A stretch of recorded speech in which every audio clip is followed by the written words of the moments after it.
You're listening to the Beans and Dice podcast, a podcast about how we game. Hey folks, welcome to the Beans and Dice Thursday night live call-in show. I'm Carlos. I'm Rob. And with us today, our special guest coming to you from the HMGS-South. That's a historical miniature gaming society. You nailed South. My man, purveyor of awesome hats. Oh, it's Awesome a hat hats. thing. You didn't tell me. You didn't give me the, No, the he, email. You when he didn't send sees me at the Yeah, cons, he didn't he'll always say, nice hat. No, you didn't send me the, Oh yeah, we got to. the Dominick memo. Trascritti. Got it. That's right. Close enough. Got it. English is not my first language. Thank you, Dominick, for joining us tonight. We really appreciate you joining our show. Sure, I'm happy to be here. Dominick and I have been in the same circles, A little history. right? Yeah. Probably since 06, Okay. 07, A little while. right? I think I may have just been meeting you, Robert, Okay. because I started USAA. Wow, that's the first time I ever said the company I work for. Oh, I yeah. started, I started with my your company Yeah. back in 04. Okay. And I think your wife started there like in 05, Maybe. 04, 05. About the same time, yeah. And that's when I met her, and then I met you at the Christmas party. So Yeah. Dominick and I have been in the same circles probably about as long as we've known each other. Okay. Well.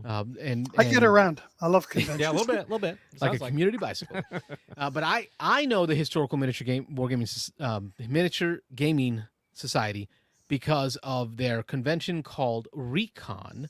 Recon is a convention that's held or used to be held in Cocoa Beach. It's held in April. It's now held in Orlando. It's the predecessor, the reconning, the reconnoiter of Hurricon. Hurricon. The big convention that's coming up in September of every year.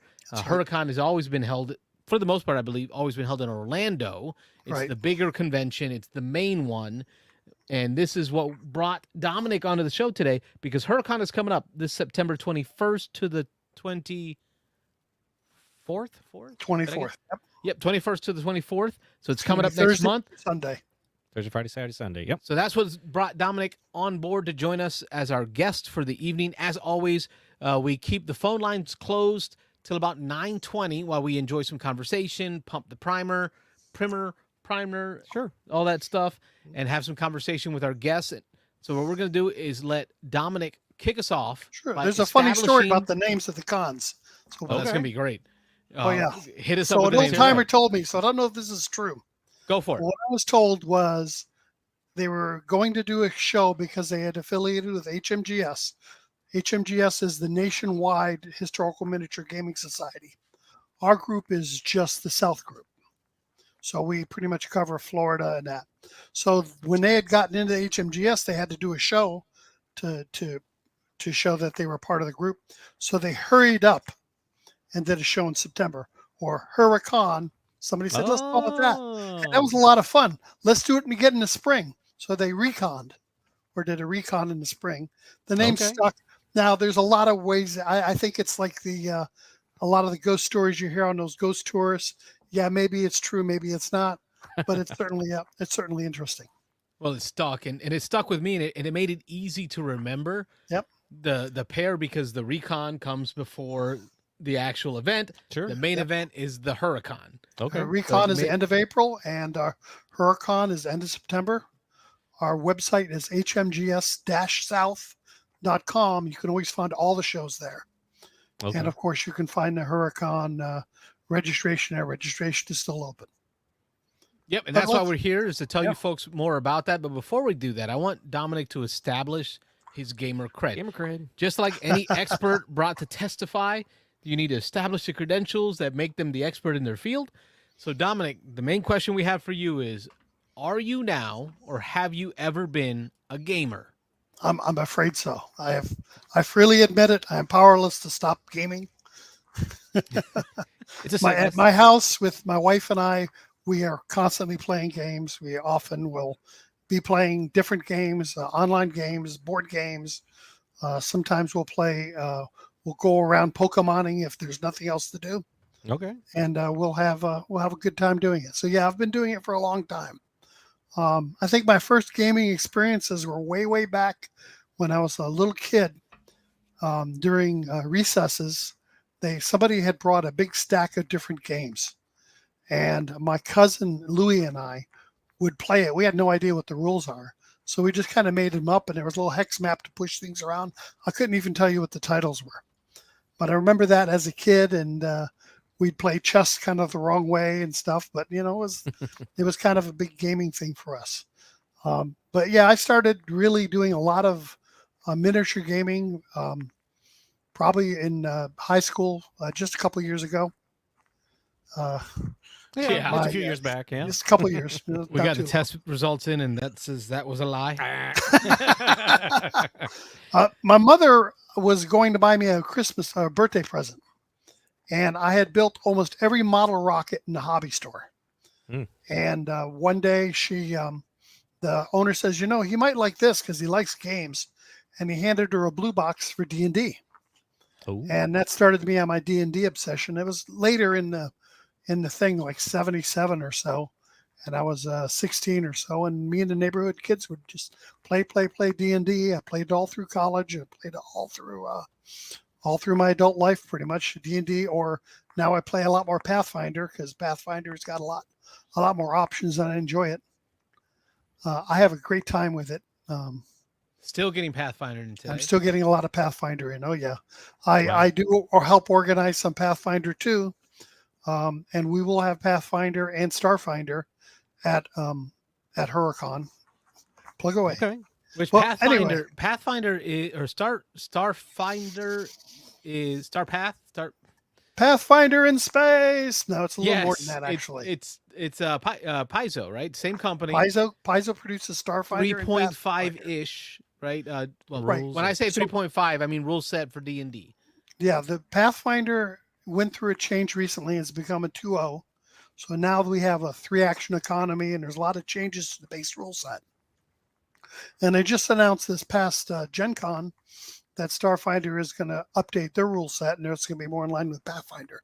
So your paths can cross between your Pathfinder and Starfinder characters when you get to that. It'll be wild. Almost like a Firefly feel to it. I think so.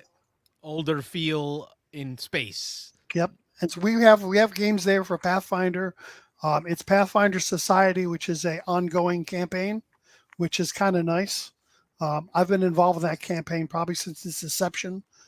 Back in the day, you probably remember Living Greyhawk, and Living Greyhawk was an old D&D campaign. It was a living campaign, and Living Forgotten Realms and Living City and all those other campaigns that built on. I've always been playing those, and I've really enjoyed those. But I've played Warhammer. I've played miniatures from little tiny, 6 and 4 millimeter. BattleTech, of course. Who hasn't played BattleTech? If you're in miniature gaming, almost everybody's played BattleTech. Not I. That's okay. Most gamers start their gaming career, I'd say, with D&D and do some miniatures. Rob skipped all that. Yeah, Carlos just jumping in the deep end with to the board games. Yeah. Got some folks in the chat that want to say hi here. Space Hulk was a great gateway drug. It's so hard to find for that. It's kind of out of print. I still have twice a copy. Now. Twice now. Yeah, twice it's been out of print. But it's a great game because it's good to pull people in and kind of show people that milieu of Space Marines versus Gene Stealers, and you have mutants in there, and it's kind of fun. Which, if you're looking for something like that right now at Target, I think it's about $45. They have the Space Marine board game where you get one Space Marine versus a horde of Tyranids, and it's very light rule set. If you thought you would like something like a Space Hulk, let me just tell you right now, that might be where to go. Your intro into wargaming, because the models are also clip and fit. Oh, okay. There's no more gluing. That's good. They're all built to just push fit into each other. Snap together. Snap I like to share. Snap tight models. Yeah. I used to put those together too. The click, and I think we all did that's those. kind of fun. In the chat, we got Mr. Jeeves from Chi-Town, our buddy Kyle. He's saying, Dogfight is open this time. Yes, Kyle. I got 3 games in today of Dogfight, none of them with Robert. No, I haven't played yet. He has not played yet, but I will share my comments on that. We got Edmund England, who is out of Sweden. Edmund. Good morning, Edmund. Congratulations. Dominic, this makes the show international. Yeah, so you are now on an international show. We got Sweden watching. Yep. Betty, you may know There you Betty. go, maybe. She says Oh, hi, I'm not everyone. certain who is this Betty. Betty, you speak of. And there's Ro- me again with my hat right there in Betty's profile pic. Oh yeah, there it is. Ron Frazier says, I timed this perfectly. Oh, RPG nerd. Ron is our He knows- RPG guru. He knows how to smell out those RPG discussions. And then Jim Odak says, Buenos dias. He's Hey, Jim. our Tampa Gaming Guild buddy. He's the one that told us all about Tampa Gaming Guild. Yep. I play gotta with Jim send that. James almost every week up at I the don't Tampa doubt Gaming that. Guild. It's a lot That of man Yeah. gets in games. Yeah, he plays a lot. Yes. A lot of heavy stuff, but yep, a lot of games. Yep. Betty says Hero Quest is fun Yes, too. it Yes, is. I introduced my wife and my son to Hero Quest about a month ago. We played a couple of scenarios through the Hero Quest system.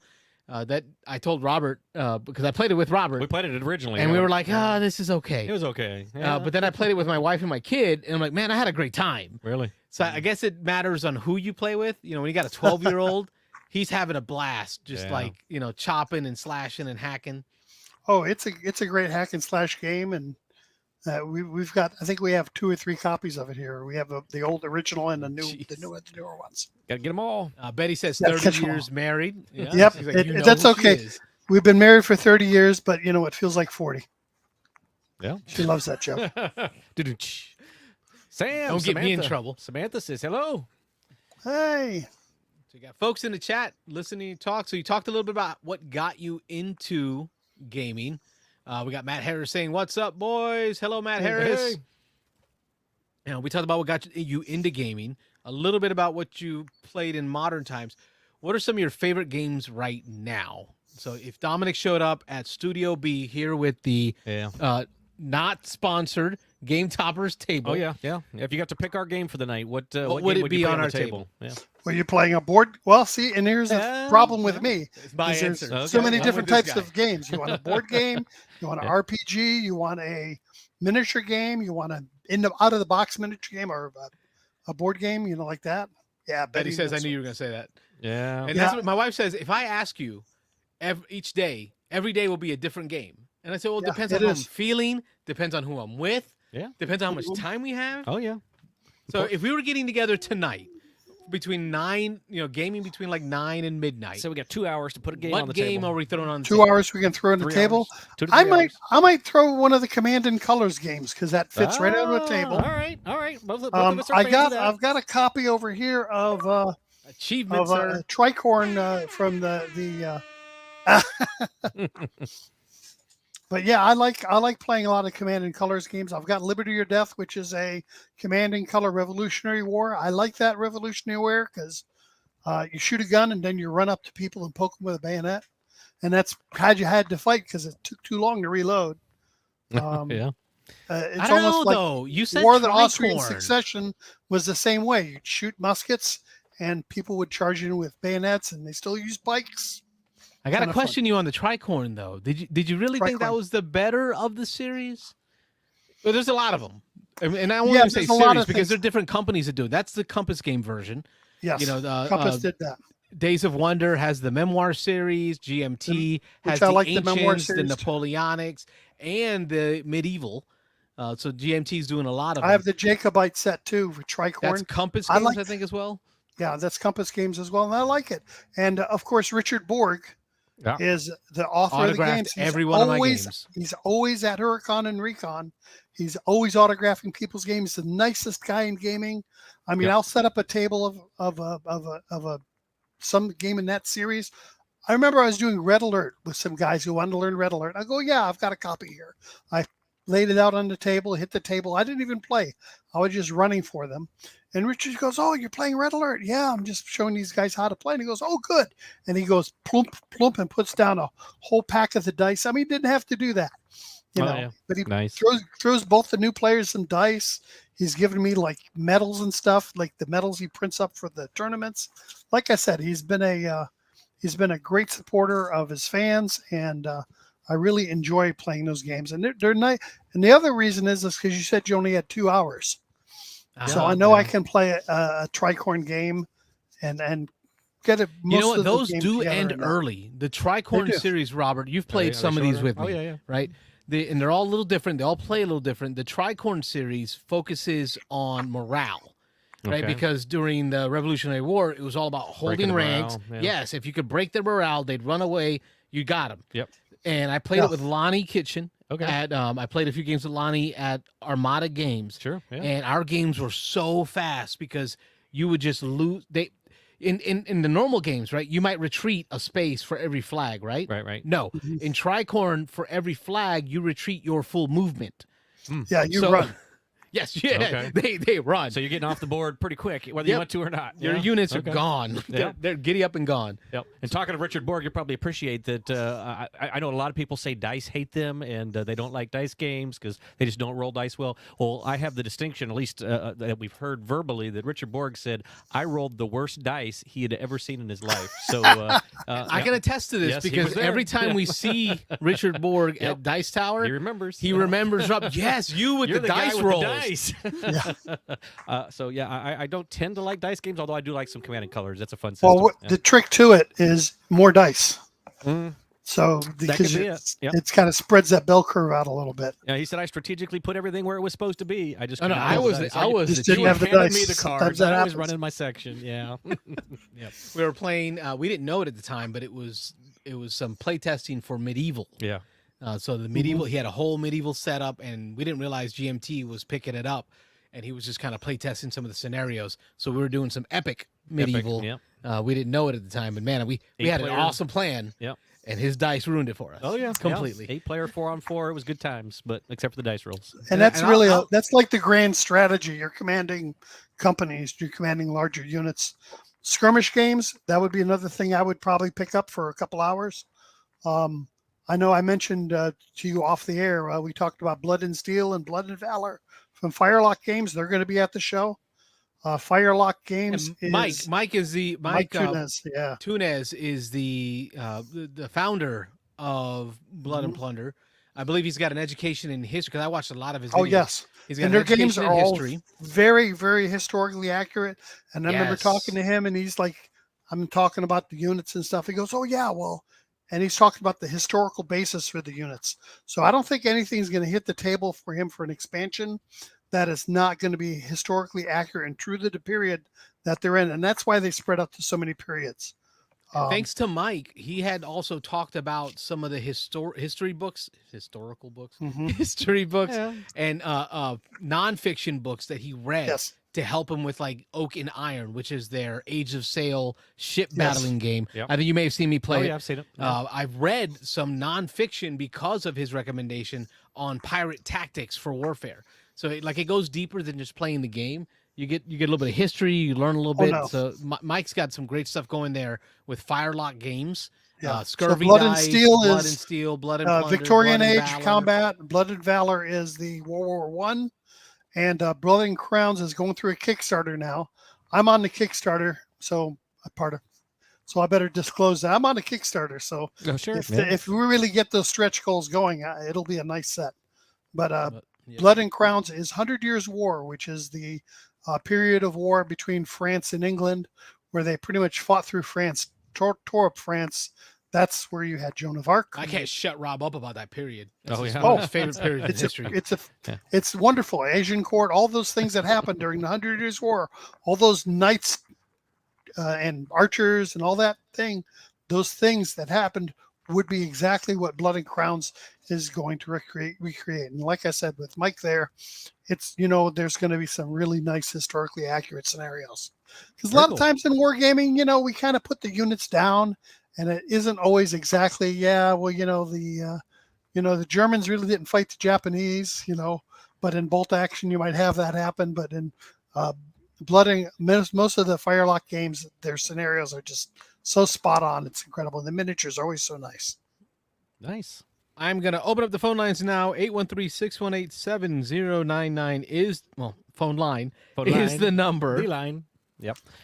And as always, we encourage you to call in, take over the show if you've got questions for Dominick about conventions or Hurricon or just whatever, his gaming preferences. Or if not, if you got something you've been doing, games you've been playing, news you've been hearing in the industry, definitely call and just tell us about it. Otherwise, we're just going to There's been a lot of good news in the industry. Yeah. Well, not good news. Well, there's but been some fun interesting news. Yeah. Yeah. Interesting news. Yeah, Which interesting we'll stuff. get to some of that. But I want to come back to touching on Hurricon and Recon. You talked about Richard Borg. always being there, always Firelock participating. Games always there. Now, Richard Borg with his series of games, Command and Colors, was one of the things that got me to come back to Recon. Mhm. So I always loved board gaming, and I found out about Recon. I don't even know how I found out about Recon, because I was looking at some war games at the time. Well, and it's I heard about it. It's a good show. We've always kept the costs low. It's Yes. only $50 for non-members. So if you just walk in off the street and want to play, and you pre-register, it's $50. You get a little discount for pre-registering. But back in 2006, it was at the International Palm Resorts, Cocoa Beach, Mhm. Cocoa which Beach, is yeah. an old Florida hotel. And we I don't did know it if I also ever- International Palms in Orlando Yes. on iDrive. That I was still the, have my Pilsner Hurricon. mug because we still go back and I use it for my refills when I go there. My branded Pilsner mug. 20 years later. 20 cents. That old cup is still up there. These still But exist. I went there Yeah. my first time, and again, I wasn't doing any of this. I had my small collection of gaming. I liked wargaming. The internet was starting to be a thing for me for finding gaming. And I show up at the con, and a lot of it is planned events when you go to these cons. There's a lot of planning ahead of time. You schedule events, you join games. These are all the things I didn't know about. I just And you wanted could to show register up. online and play the games. And if you don't have armies, most of the That's what I judges learned. know they plan for you not to have an army because they've already painted everything. So, They have so the sides picked year out. one, I show up, Dominic, and I am like alone. So I brought the family with me. I just told wifey, I said, listen, wifey, it's spring break. It's April. It's a hotel in Cocoa Beach, Florida, on the beach. You and the kid, because this was before my second kid. Oh, really? First kid. I only had one kid at the time. All right. I'm about to have five now, yeah. Dominic. So- Just to put that in perspective. My first and only kid was a baby. And I said, you and the boy can enjoy the pool and the beach. I'll just walk around the con. And, it was very kind of like that moment you had with Dice Tower when you went the first time by yourself. Yeah, yeah. You're not really sure what to do. You're just kind of like wallflowering. Yeah, just kind of looking over watching. people's shoulders. I tell you what, Richard Borg pulled me over. Yeah. And he's like, hey, what you doing? What you up to? I'm like, oh, I'm just checking things out. I'm new. Introduced me to Memoir. Introduced me to his fantasy version, Battle Lore. I can hear his voice. Yep, that's exactly what he'd say. I And he picked pulled up a people, he copy pulls of Battle people in Lore. and do it. Oh yeah. Yep, he showed me how to play. He autographed, because I like to get in the autographs. He autographed my rule book for me. Thought it was crazy to ask for it, but you're the designer of this game. I want your autograph. Yeah. And then that was a great experience. Like that was like, okay, just for this, I'm coming back alone. And then Tony Aguilar is over there doing DBA. Tony's out of, where is he out of? Is it somewhere north of here, like closer to Tallahassee? I can't Yeah, remember it's up toward Ocala and stuff. Him and Mitch. But yeah, Tony still comes. Oh yeah. And we still have DBA. In fact, we have the we call it the Guild Hall, the Ancient Medieval Hall. It's literally in the hall, and they put up banners so it looks like that. And they have DBA played all day. Nice, fast. Beans and Dice podcast. State your name, where you're calling from. This is Ron from Atlanta. Hey, Ron Fraser, how are Hello, you? Ron Fraser. We got a guest on tonight, Dominic, with the Historical Miniature Gaming Society. What do you got going on, Ron? Hi there, Ron. So first of all, I think Dominic, that you're a fantastic person already. A man after my own heart. Off to a good start.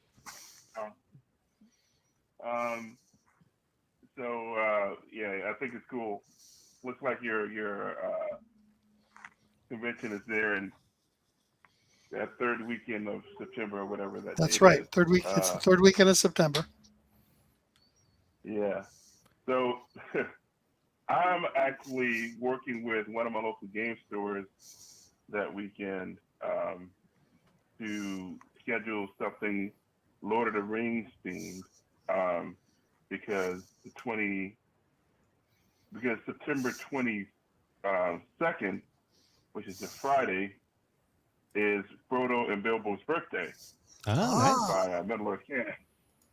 And so I asked one of the game stores, hey, can we just have a game day where people just bring their Lord of the Rings themed games and come and play? And they're actually turning it into a bigger thing than I thought. Because I just want to get people together that had a common love and played a variety of games, but they're trying to set up demos and whatnot. Because they're trying to move product. I get that. So it's cool.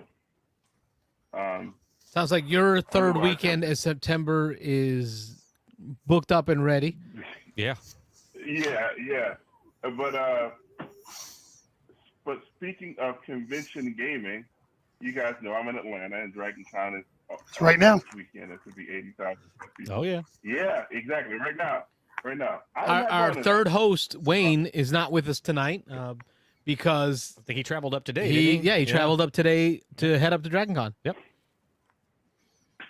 I often end up going up to Dragon Con. I didn't go this time, but I've been a Because couple times. you were booked with us. We know it. Priorities. Yeah, it's more important here.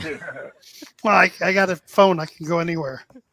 What are you seeing, Ron? What are you seeing up there in Atlanta? Is it starting to get busy? It's definitely busy. Like from what my friends are telling me, like all the restaurants and whatnot, they're just jam packed, and they've been jam packed today. Oh yeah. The lines, I guess they have a new system to queue people, so that's going faster. But still, folks have to stand out in the heat, which is not cool. It's hot But it Atlanta. is what it is. At least a lot of people. Yeah. But yeah, people are already having a blast, so it's cool. But I'm not going to that. So a few years ago, two friends of mine who were longtime Dragon Con volunteers decided to stop going because it was getting too crowded for them then, and that was like pre-COVID. And they decided that, hey, why don't we do a thing at our house on that weekend, at their house? And so they've been doing that for a few years now, and I went for the full weekend the first time last year, and I had an absolute blast. They're 10 minutes away from my house. Nice. I know what kind of crowd to expect, and it's just a weekend of board gaming. It's not like Dragon Con where you have to. It's at somebody's house, though. It isn't like at a store. No, it's at somebody's house. Okay. We like to call those things Dragon Can't. Dragon Dragon Can't. can't. Yeah. We have a Gen Can't. Can't dragon. Yeah. Yeah. We have an Origins Yeah, Can't. But like this funny thing is that like their last names are Lane, and they call it Lane Con, and so like it's an invitation only convention because obviously it's at their house and everything like that. But like that's what I'm getting ready for. Like I've packed my bag, and the gaming's gonna tend to be on the lighter side for this kind of crowd, which I'm fine with. But the main thing is I'll be able to get some games to the table, have some great fellowship, and I only have to drive 10 minutes. Nice. And I'm not disagreeing with you on that, Ron, because my experience at Dragon Con with regards to board gaming was lackluster. Yeah. So Ron took me up to Atlanta for Game Dragon Con Yeah. and took me to the board gaming area, and it was this small area off to the side of the video arcade stuff that they had going, and it was a couple of folks manning a small library. There were really no gamers there that I ever met. So, Rob and I ended up back at my aunt's house, who was living in Georgia at the time, playing board games there. So, like, I can see if you're a board gamer, Dragon Con may not be the venue to get in a lot of board gaming. Well, what are your thoughts, Dominic? Last time I was in at Dragon Con, we were playing in the room, in the hotel room, and we had board games there. And I had a lot of fun with that, and I played with people I didn't know because the person I was staying with, she liked to invite people up for parties. So we'd start playing different board games right there in the room. And I always enjoy that. I enjoy it when I go to Gen Con. I like it at Dragon Con. But the room for board games at Dragon Con it was okay. It's gotten better. It's gotten better, but it's still board gaming is a side item. Like if I wanted to RPG, oh my gosh, the RPG opportunities. You don't go there just a board game. It's for the whole spectacle. I mean, you've got the costume contest, you've got the exhibitors. Oh man, the vendor halls, the art, the comic books, all the different stuff that's there. They got musicians there, the artists, playing in the hallways, actors, Yep.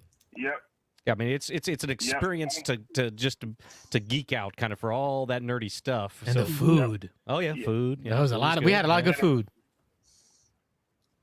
Yeah, so yeah, I'm just not.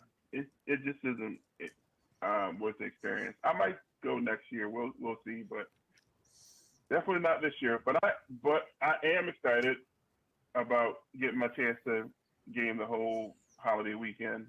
How are you going to And, celebrate the birthday of Bilbo and Frodo? What game are you? What game are you focused on? What that you're highlighting for that celebration? That's a good question. Right now, I'm probably gonna play Lord of the Rings, the card game. That's what I heard. That's what I Ah, expected. well. He's even all over that, That's so man. good. Yeah, so good. He played it with Rob at Dice Tower, Yeah. and has not stopped talking every week. It was good. Every week since Oh. he's talked about the Yeah. War of Ring card game. Yep. Lord of the Rings. Yeah, So, we own that. that was a That's really card game.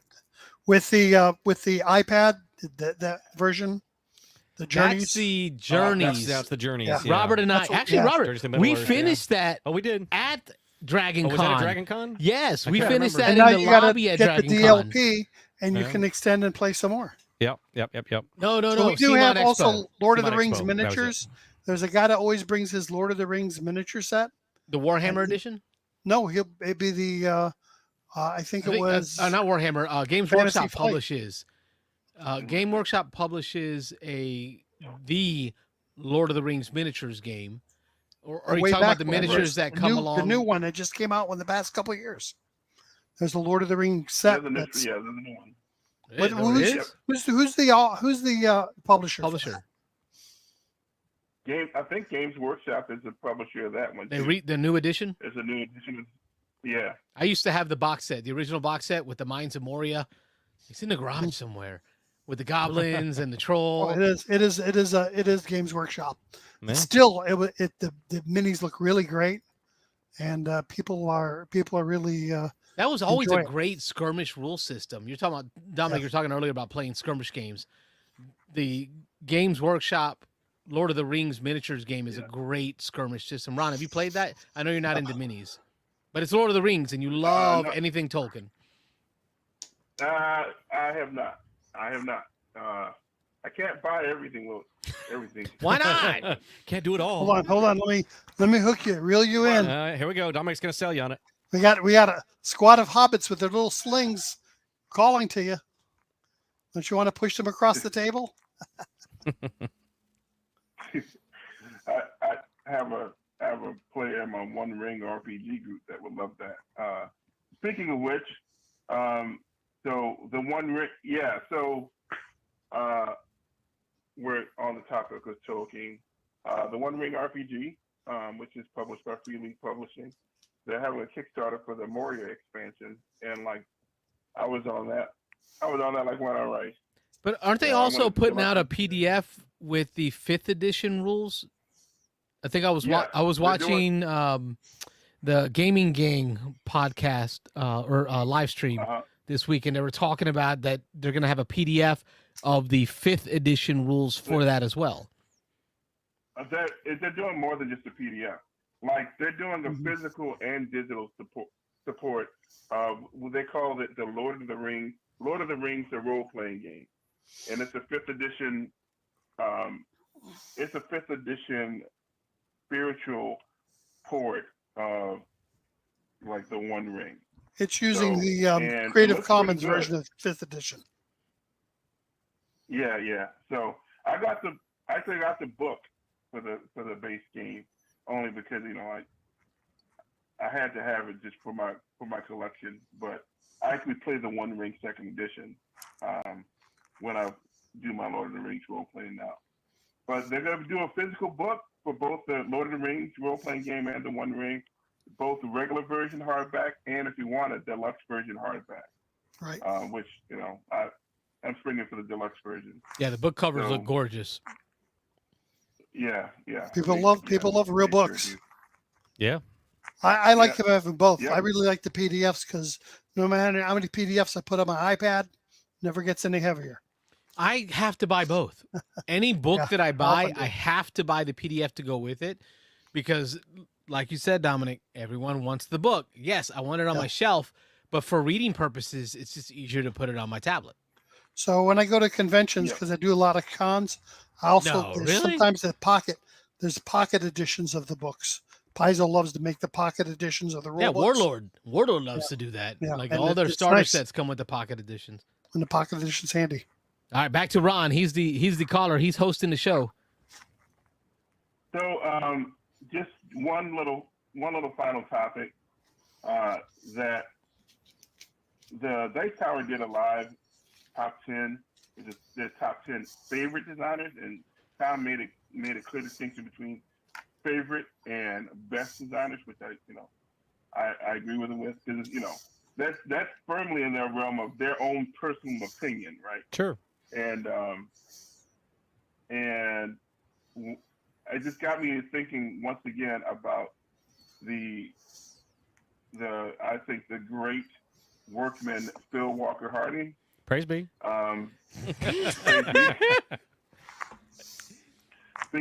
Because like his stuff, to put it in baseball terms, he's not a guy that's a slugger that's going to hit 50 home runs a year. Yep. But like he's going to hit, he's going to bat like 330. Yep. Just solid production. He gets on base. Yep. Over He and gets over on and over base. again. He doesn't hit doubles, doesn't hit triples. Yep. The dude gets on base. Either you walk him or he gets on base. Yep. Solid stuff. Exactly. Yeah. And so I love the fact that there's a space in the hobby industry for guys like that make designs like that, because not everything has to be the super deluxe the super deluxe production that is this completely and totally amazing game that blows you out of the water, right? But you need some solid games that are more approachable, particularly if you're bringing newer people into the hobby. So Agreed. Yeah, he would definitely be on my list if I were to make one. So Dominic, favorite designers, not the best designers, but favorite designer. What are your thoughts? Right now, what I've really enjoyed for as far as gaming, going off of left field, totally not miniatures. Elizabeth Hargraves. Wow. What I like about her games, Mariposa, I like. A lot of people don't. And of course, who doesn't like Wingspan? And every one of their games, it's not there's a bird on here, and the bird has this, it's got this wingspan, it's got all that stuff on the card. But on the bottom of the card, there's a little piece of text on there that says something about the bird. This bird likes to eat worms. I don't know, whatever. And there's always these little details that are in the games. You can tell that they're really into the subject matter, and that's one thing I like about it. It's like with Mariposas, which I don't know if you've played it, but it's the butterflies that fly up from Mexico. I played it with up from Mexico and flies through the U.S. and back to Mexico in 4 generations. Lovely game to teach about it. All throughout her rule books and everything else, there's little tiny crafted details in there that I really like. Just like we were talking about Mike Tunez before, he loves to get those little details about the real history and what really happened. I love that in a rule book, and I like that in gaming. In the wargaming world, we call that fluff. Yeah, I don't think it's fluff. It's part of the culture of that game. It kind of gets you in the mood, because every time I play Wingspan, I want to go bird watching. Sure. I want to go see birds. Hey, Ron, have you ever looked at some of the lighter miniature games like one-page rules? Have you ever seen those rules? The one-page rules are free. They're on PDF. I was going to say dirt cheap. Dirt cheap as anything. You can actually make your miniature. You can make a miniature just by taking a penny and gluing a little piece of paper to it. Boom! There's your one-page rules mini, and you can have a game there with your buddies. Or here, now grab a cheapy little mini here off your desk. I will concede that there are a couple of games that I own that are miniatures agnostic games that are co-op. Mm-hmm. I have Rangers of Shadow Deep. I have 5 Parsecs from Home, and 5 Leagues from the Borderland. Those are all miniature agnostic, solo, or cooperative. Buy the minis anywhere. Yeah. So I do have those. So it's not like I don't play them, but I'm not really. You know what? I guess I'm just not really interested in competitive. No. Miniature Everybody wants to do a different thing, and they want to play the game that they like to play. And you know what? You should always play the game you want to play. You shouldn't play somebody else's game. At the end of most of our shows, there's always a little table set there on Sunday, and they're playing a game called Corner Kick, which is way out of print. I see it every time. And it's a little soccer ball, and it's soccer players, and they're playing soccer. The sun's shining outside. There's a big field in the back of where we are. We're right on the edge of Disney property. They could go outside and play the soccer. No, we want to get on a little 4x6 table with a piece of green cloth on there and move our little soccer players on the field and have a little ball that goes around. It's great to watch because it's not competitive like you'd think. It's playing soccer, but it's not like nobody's getting hurt. Well, there's no war. It's just you're playing soccer. I love that. Cool. Ron Fraser, we always appreciate you calling in. As Nice to meet you, Ron. Without your help, it wouldn't be a call-in show. Yeah, some weeks. Yeah. All right, guys. Remember, so I have a YouTube channel, Ron Fraser, Instagram, Ron Talks Tabletop, and every now and then you're going to see me on the Dice Tower Board Game Breakfast. I'm looking forward to hearing about the horrified versions for your Dice Tower segments. Try to work it in there. Affordable board games. There you That's go. right. Good night, Ron. All right, you guys take care. Thanks for calling, Ron. Have a good one. Nice to meet you. It's our buddy Ron Fraser. I think let's see, we had some comments. Let's hit those comments before I forget. I think Betty's going crazy there. Yeah, she's lighting up the comments. She talked about Recon and Hurricon are a nice gateway con to start. Oh yeah. Start with for RPGs and miniatures, and she's not kidding. There's like you were talking about. There's so many different varieties of types of miniature games. You want to play a zombie game. You want to play a samurai battle game. You want to play Test of Honor. We have a Vietnam. few games coming up for that. Aeroplane games of all ilks. I mean, this is one of the first games I played at Recon. Was the World War II version of Rob. What was that game we used to play? The war game we won by Ares Games. It's the Dawn Patrol. I can't remember anymore.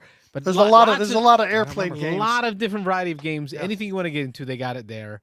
We have Jet Age aircraft games. What you got to do is a little bit better than me. You got to do a little bit better than me because when I showed up, I kind of just wanted to show up and walk around.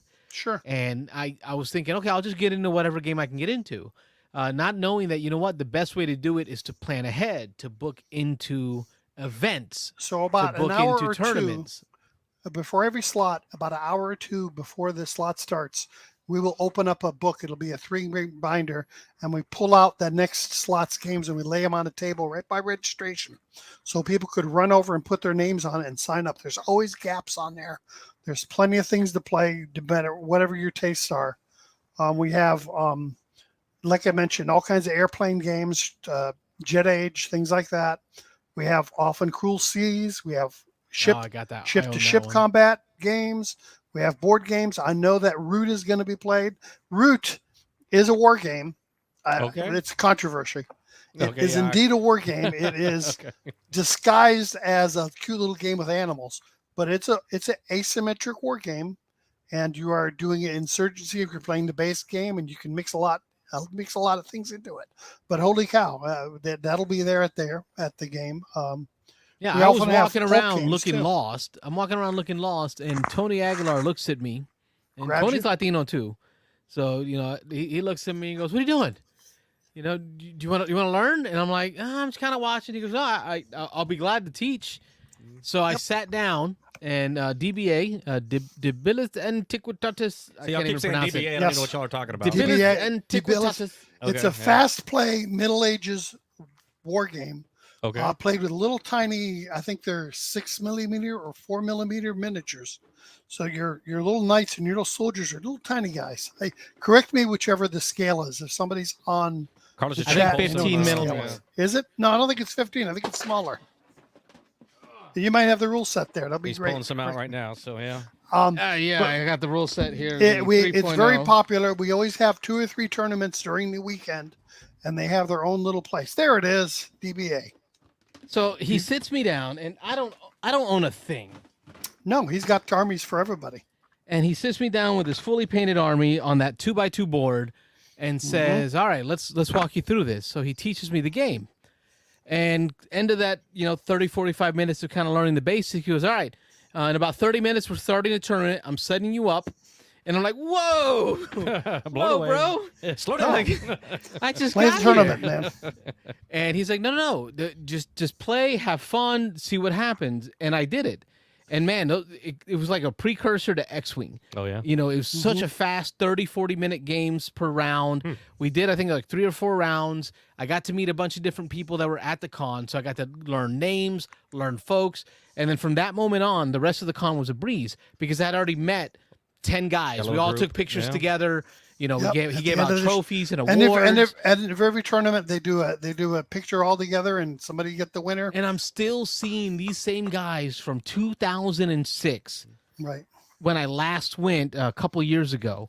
Same group. Yeah. Same group of guys. I got this book off of Patrick Sweeney. He gave me this hardback version. Oh, wow. He traded me for my softback version because he wanted me to have a better copy. Oh, nice. Like that's the kind of folks I met at that's Recon exactly- and Hurricon. That's exactly the best of our show. We have people that come out and they find somebody looking a little lost, and they said, "Hey, come on, play this game. See how you like it."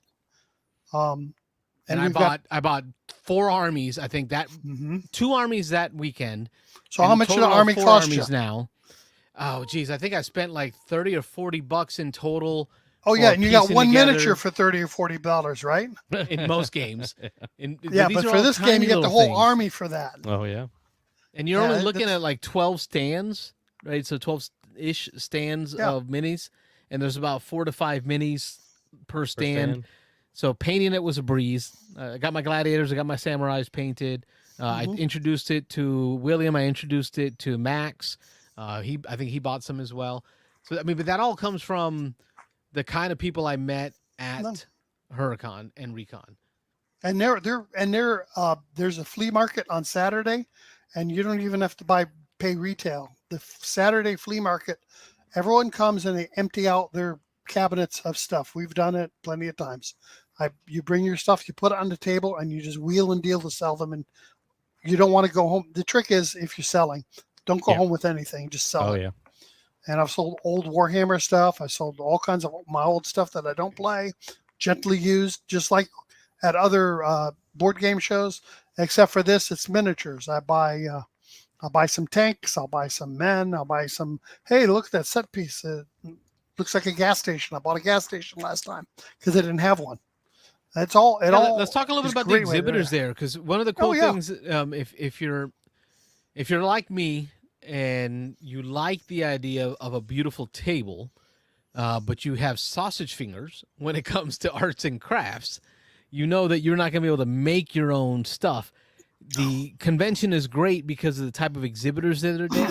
You've got folks that are You can't if I find it remember anyplace correctly, else. There's a guy there. If I remember correctly, tell me if the story's wrong, but there's a guy there who's like a dentist, and Yeah. part of Doc. the hobby that he picked up was learning how to manipulate resin. Dr. To Jones make- and Mr. Hyde. So I wasn't wrong. Doc also so when they make dentures and teeth, when they do those castings, they use resin to do it. Now they print things, but they did resin and resin casting, and he's really good at it. It's a skill you learn as a dentist. Sure. Well, he started applying it to miniatures and making things for people to buy, and he's got some great things on his table. So Dr. He's got a Jones will table be with there. shelves, and he's got Oh, all yeah. kinds of. You need some grasslands, you need some swamps, you need some hills, Mhm. buildings, and all that stuff is like hand crafted, like he creates the mold for it, Yeah. and then like resins everything in, and it's just a plethora of different types of miniature terrains And that I would there's a lot of never be skill able to to make. doing that molding and printing. It's not just you 3D print something and you just cast it and boom, you're done. It takes a little bit. I've tried it, my hand at it, and he's he's got the touch because he can get details that nobody else can. And one thing, that's one reason I love this show is because I go there, Dr. Jones. If he doesn't Yeah, have if you just something, pick up a his few buddy next pieces door, each year. MBA, he'll often have things at Miniature Building Authority. We'll have various vendors there. I'm going to drop a few names, but there'll be local stores that will be there. There'll be game designers there. About 25 vendors in all. So there's most anything you can find. Also, for you role players, they have a guy in the front called Stan Johansson. Stan brings all kinds of painted stuff. So he'll buy miniatures from the other people, raw lead or plastic or whatever, and he'll paint them and he'll bring them to the show, and he'll have like 200 miniatures out there, and they're very nicely painted. It does this all the time. Other people will do those. GT. I remember 2019 in the back right of, I believe it was Recon. Okay. No, it was Hurricon because it was September. Okay. It was Hurricon in the back right. There was a guy who had like 7 or 8 3D printing machines back there. Yes, they often have come and done that. Yeah, he was back there with a catalog of stuff. Running them during the show? Yes, Mm-hmm. and you like, okay, that looks like a tank I want. And he's like, all right, give me this much time. And he'd print you out a tank. Cool. He prints it out in filament printer. He had a couple nice, I remember that year he had some nice filament printers. We can't really do resin printing at the show because, it kind of stinks. Everybody would get high. Yeah. I've got in fact, I got my resin printer. I just bought a new Creality Mage, which is a 10-inch plate now because I want to print some buildings for 15 millimeter. But yeah, you can print right there at the show, and we often have had that at shows. Some of the guys do come. There's a Miss Simp, Amy, who comes out and she'll print stuff and bring it, and she's got a new tabletopper she designed that goes on your table. Like they've had a couple different iterations, but hers lifts off the table. And what's nice about it is it has integrated dice rollers. So you kind of push your dice into the hole and they pop out at the bottom, rolled for you. So it's kind of a little bit of a different thing. That might be the trick, Rob. If you get something else to roll the dice for you. For me? Yeah. As long as you're not touching them. Might work. Sherwood War Games is there. He always has all kinds of stuff for bolt action tournament there, plus all the bolt action supplies you need. Let's see, Gator Games, which is a game store. Bearded Brown Coat, which is a local game store. Yeah, there's a lot of tournaments that go on there. Yep. Yeah, and they're coming out to the show, and he comes on our HMGS Facebook, or he'll come on to on other asks. He asks us, "Hey, will you? What do you want us to bring to the show?" And they'll bring it. So we have some really great guys. And one is, I want to give this plug to this one guy, Time Portal Games, Rudy, who's been doing Time Portal. You might remember Rudy. He had buckets of everything imaginable on his table, and it looked like a mess. But when you start going through it, he's got stuff that was printed in the 70s in there, ready to buy. But anything imaginable Rudy has. Well, Rudy's feeling under the weather this show. He's had some surgery. His buddy's going to come.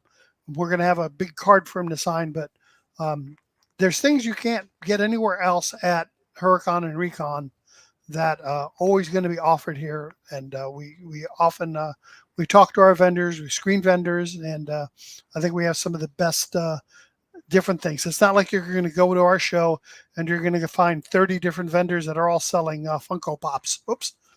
I'm not if you like Funko Pops, I'm very happy for you, but I don't need everybody in the whole room selling me Funko Pops.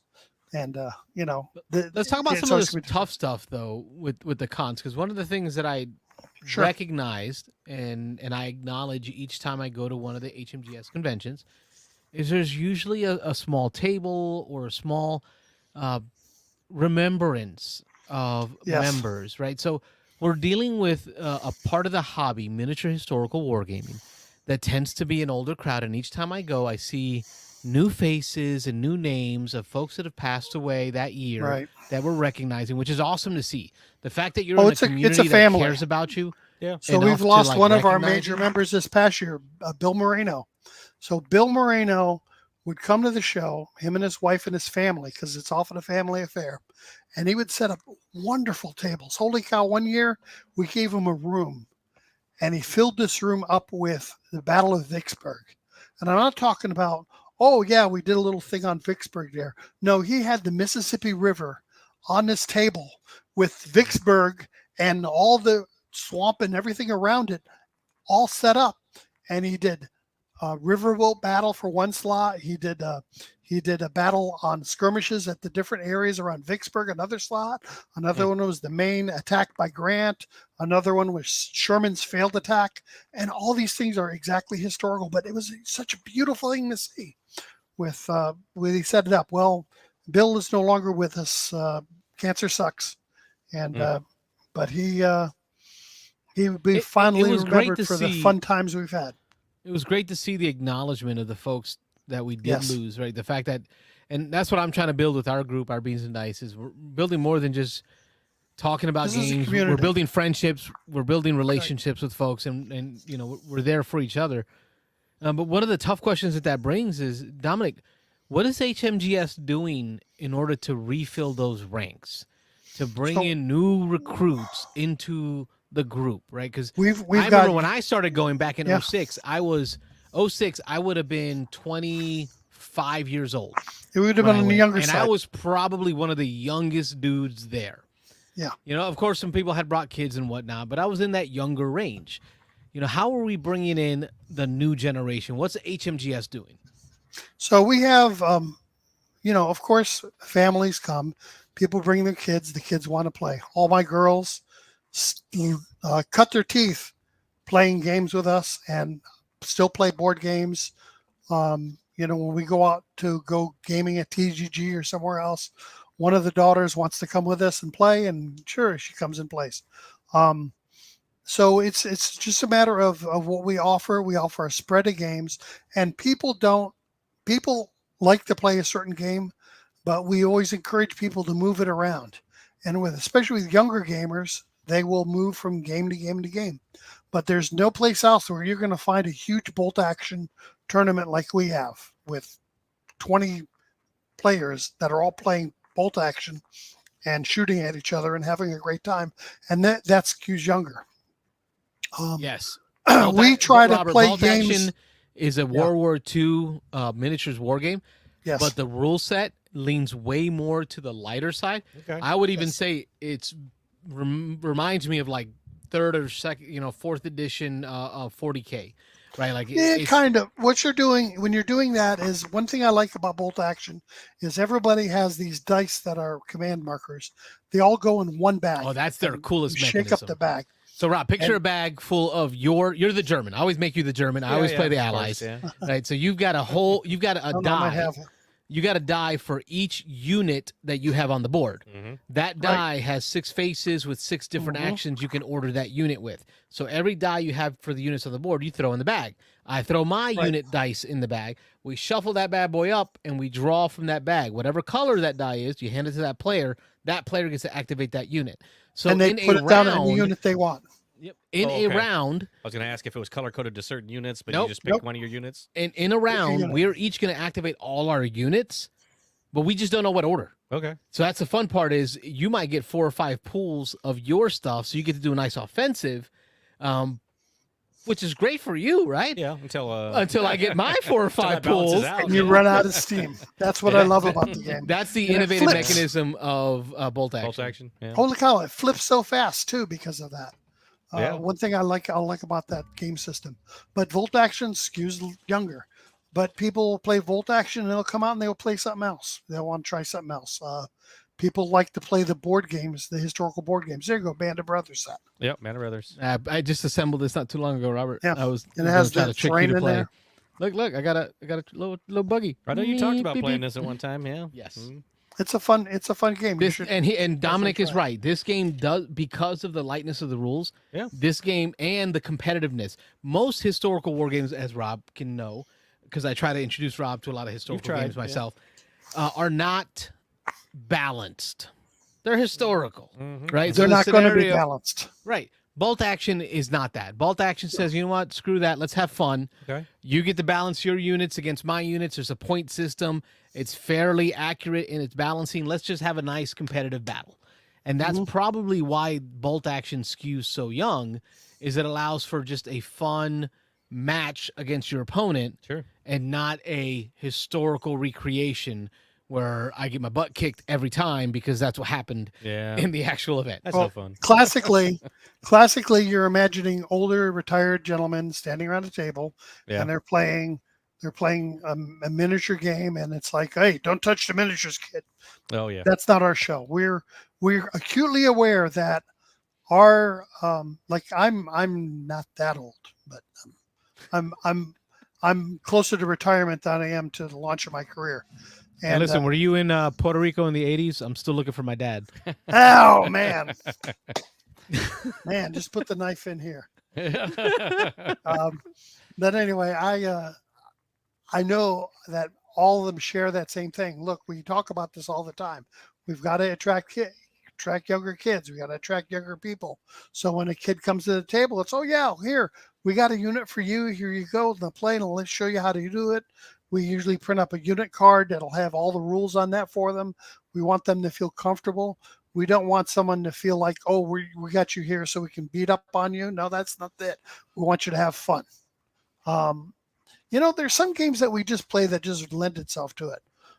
Like I've mentioned, another one we have, Circus Crapius, which is kind of a pulp game. We often have other like Starship Troopers World. Of Oh, Starship I see Trooper. that one every year. There's a bugs. guy every year who sets up the table of all Yeah. Starship Troopers. Like he has He's a got all the full model bugs. set up, all the bugs Everything. from the movie. Bugs, From the everything. movie. All right. And I don't Bugs. think they made a minis game for that. He must have put it all together himself. I They don't made remember a minis, minis game being And he published bought for that. tons of these minis when they came. I think it was a European company came out with these minis, and they just came out. He's got them all. He brings them and that's what I was telling Beautiful you, Rob. terrain. The folks that set up events, right? I said events earlier, and events really don't mean like just tournaments. Yeah. It means I'm showing off my favorite game. So if Right. Rob really loved Starship Troopers, every year he would be working on his modeling, his building, his terrain, his models, Sure. and he'd have a setup and a scenario. And then Rob would put on the event table event. I can't remember the name of the website. Table event. Tabletop event, events is what we events. use. Tabletop events. And if you go to hmgs-south.com, sorry to It links you there. plug it. It links you. No, I'll keep put that plugging. in the Keep chat. plugging. I'll In type there, it in the you go chat. to that event and you can see Rob posted a game Mhm. on these days at these times, and he runs you because that Rob is cool. You're a jerk. Oh no, yeah. Different that Rob is cool. Clearly. That Rob would run you through that game, whatever it is. If it's historical or sci-fi, whatever it is that they love, they spend the whole weekend just hosting that game over and Just over run it again. Over and over. You know, people come in, a new table. All right, let me teach you real quick how to play. You're going to be on this side. You're going to be on that side. Go. And he just umpires the game. So you don't need any experience or knowledge of how to play the game. Okay. You have an umpire that walks you through. You just say, hey, I want to go over there and shoot that guy. All right, here's your movement. Here's your speed. Here's your dice rolls you need. Go for it. Here's how many you killed. And then the game just kind of flows. So you get to experience all these different types of games, just bang, bang, bang, bang, bang over the whole weekend. That's part of what I really, almost like a demo of a board game, Yeah. That's. but Yeah. it's made by hand by that guy or Okay. gal, that Yeah. person. Now, sometimes we got young people that want to come and they want to host a game. They love hosting games, and it doesn't have to be terribly, terribly expensive. We have, I might have an example of this here. Oh yeah, I do. So I like to eat mushrooms. So I took one of my mushroom baskets, and there it is. It's I got a wasn't little sure where this door. is going. That's a piece of I like to eat that's a mushrooms. piece of terrain that I can use. You know what that's there for? That's Star Wars. It's there man. to block line of sight. That's but Star Wars Yeah, right looks there. looks like Star Wars. Yeah, That's it's Star Wars. Tatooine. I use it for a game called Cav, or you can use it for BattleTech or anything else. But what it cost me? I had to eat the mushrooms for $2. Well, bold, now brave. it's $3 or $4. And all I did is I stuck a piece of Plastruct on there, put some putty inside, and bang! I have a piece of terrain. So it doesn't have to cost you a lot of money. And people do There's that a with board bandage games too. Band-Aid It- connector, a bandage connector. There I go. It looks kind of like a concept hut. 2 generators for Star Wars. Two Wars. generators. 2 field Hey! generators. Seen Star Yeah. Wars everywhere. Yeah, But you can- I see you Star can Wars go- and everything. You can go nuts and enjoy yourself and start up a game like that. Now, And it we doesn't also- have to be miniatures games, right, Dominic? No. I could host if I have a favorite board game of mine, be it TI4, be it Games of Thrones, right, or bring it any in. other, I could put myself on there and say I'm hosting this game, Okay. and you'll get people there. I like tournaments. Yeah. So I I will set up do a tournament bunch. style games. This year, we just started setting up a bunch of 4x6 tables in a room on the side from the main room. We're putting tournaments in there, and I've got a bunch of open tables, and I'd love to have people come and play board games. You want to play? You want to come in and play Cuba Libre? I've got my copy of Cuba Libre. I'll probably bring that. You want to play the Insurgency from Cuba in the 50s? There we go. We got that. I might bring some CNC games. I might bring some other historical games because I'm the president. Now, if you came in with a copy of Arc Nova, we're not going to throw you out. We're going to say, there's the table, set it up and see who wants to play. Because Carlos would say you should throw them out, but yeah. I mean, I would say that. if you're playing Candyland, we might be a little, no, okay, if you really want to play Candyland. But, Okay. but whatever you want to play is your business. You're coming to the show to have a good time. And like I said, people are not always going to play the same game all the time. They're going to move around. And we count on that. I can appreciate that. Yeah. Well, here's what I'm going to do next, because we talked a little bit about introducing the younger generations to gaming, and part of that is really changing how we design games. Yes. I have 4 kids, 5th one on the way. I just don't think my kids and their friends are going to be up to what I did as a kid with reading the rule books and the tables of a war game. Probably not. Nope. They're just not into Totally it. different thing. Totally Right. different world. It is a different world. And here's a game that I want to introduce to you. Yes. That I think would be, I'm going to do what I call Giveth the Beans. It's a trademark, Beans and Dice trademark. Giveth the Beans.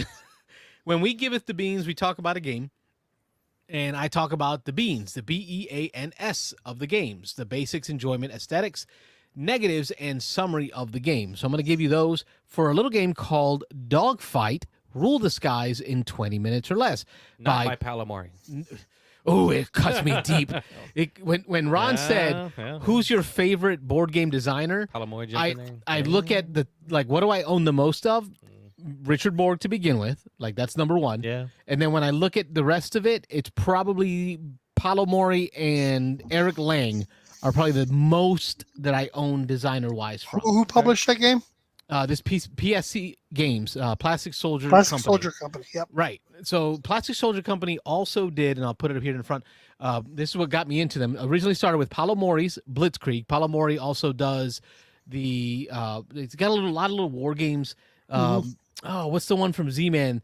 The Celts versus the Romans and the Orcs versus the Elves. Yeah, it's not Pocket Battles. Pocket Battles. Is it Pocket Battles? Pocket Okay. Battles. Yeah. Palomari does Pocket Battles as well. I love his designs.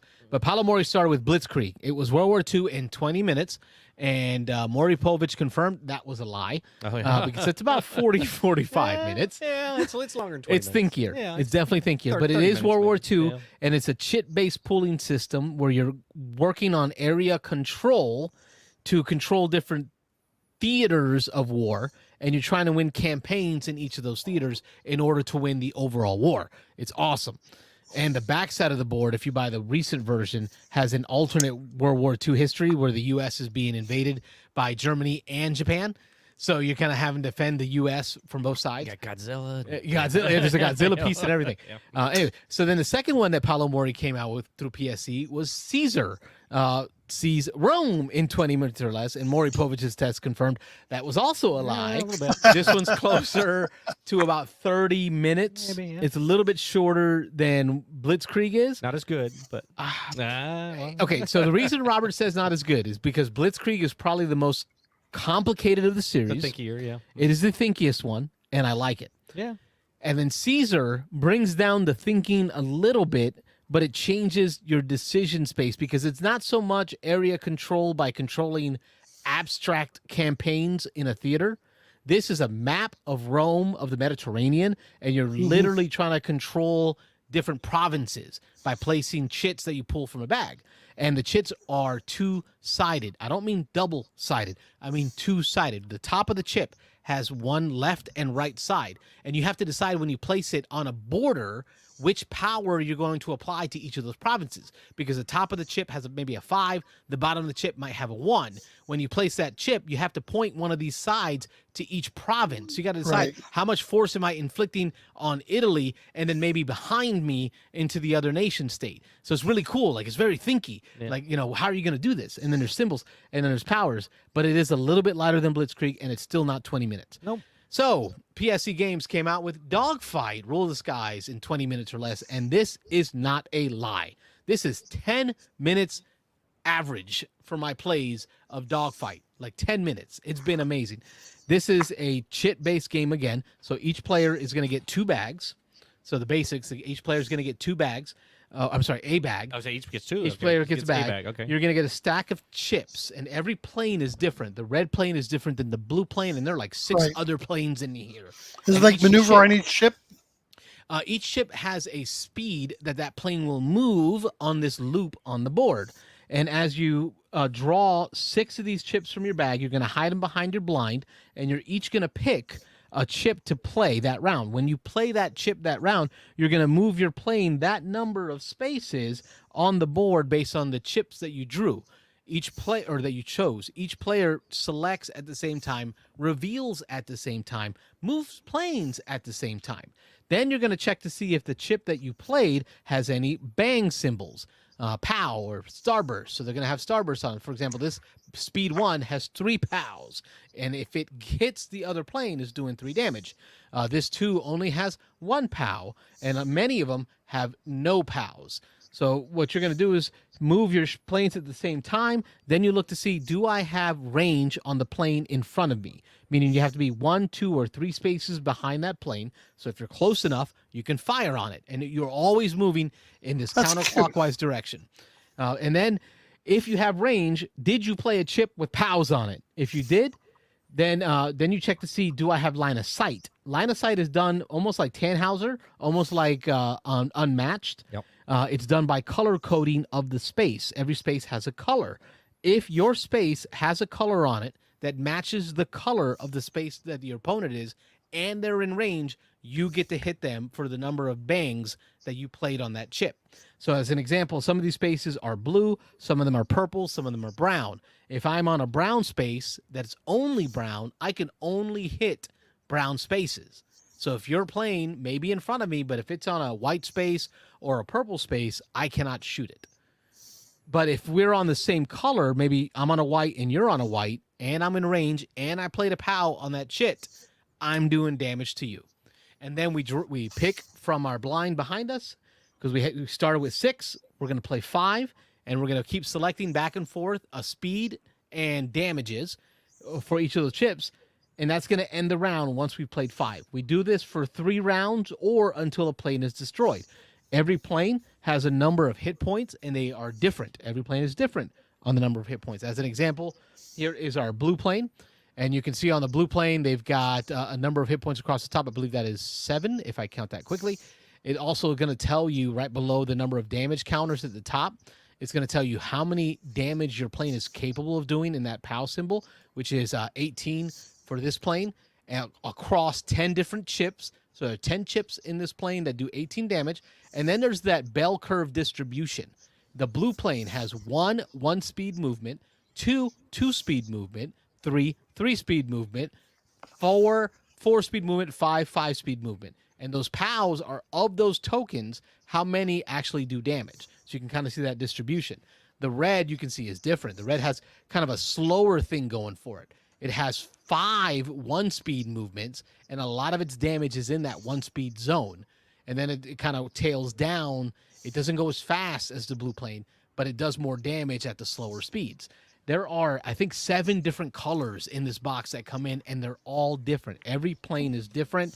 And as you get into the advanced planes, they also have special abilities that let you break rules, like move extra movement, draw extra chips, do extra damage, all kinds of crazy asymmetric once you start getting into those other planes. So that's the basis of the game, is to draw 6.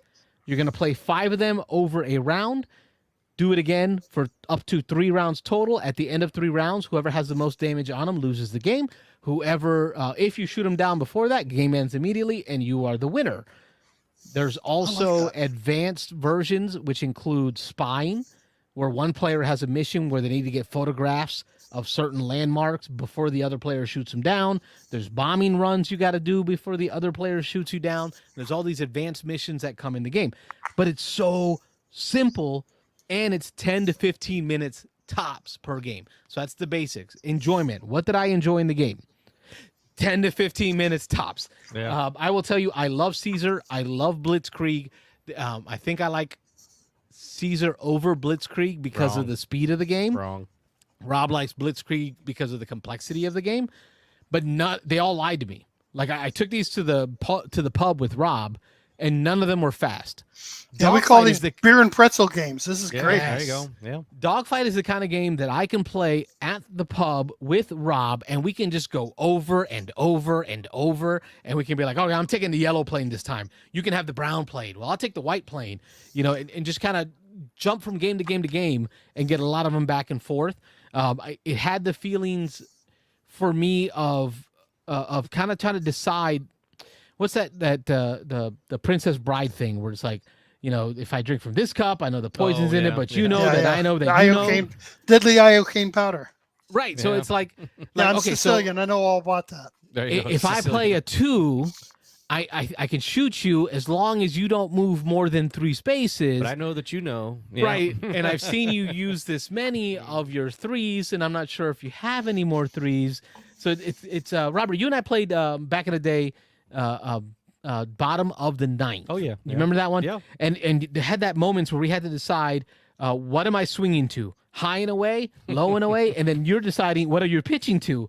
You're right. So I'm trying to guess what location you're pitching to, and you're trying to guess what I'm trying to hit to. Well, I eventually ruined that game for you. Yes, Just you 'cause did. I started flipping a coin and just doing whatever the coin flip said. But But that kind of gave me that feel of that eye to eye contact across the table at each other. Like, what are you gonna do? Well, what are you gonna do?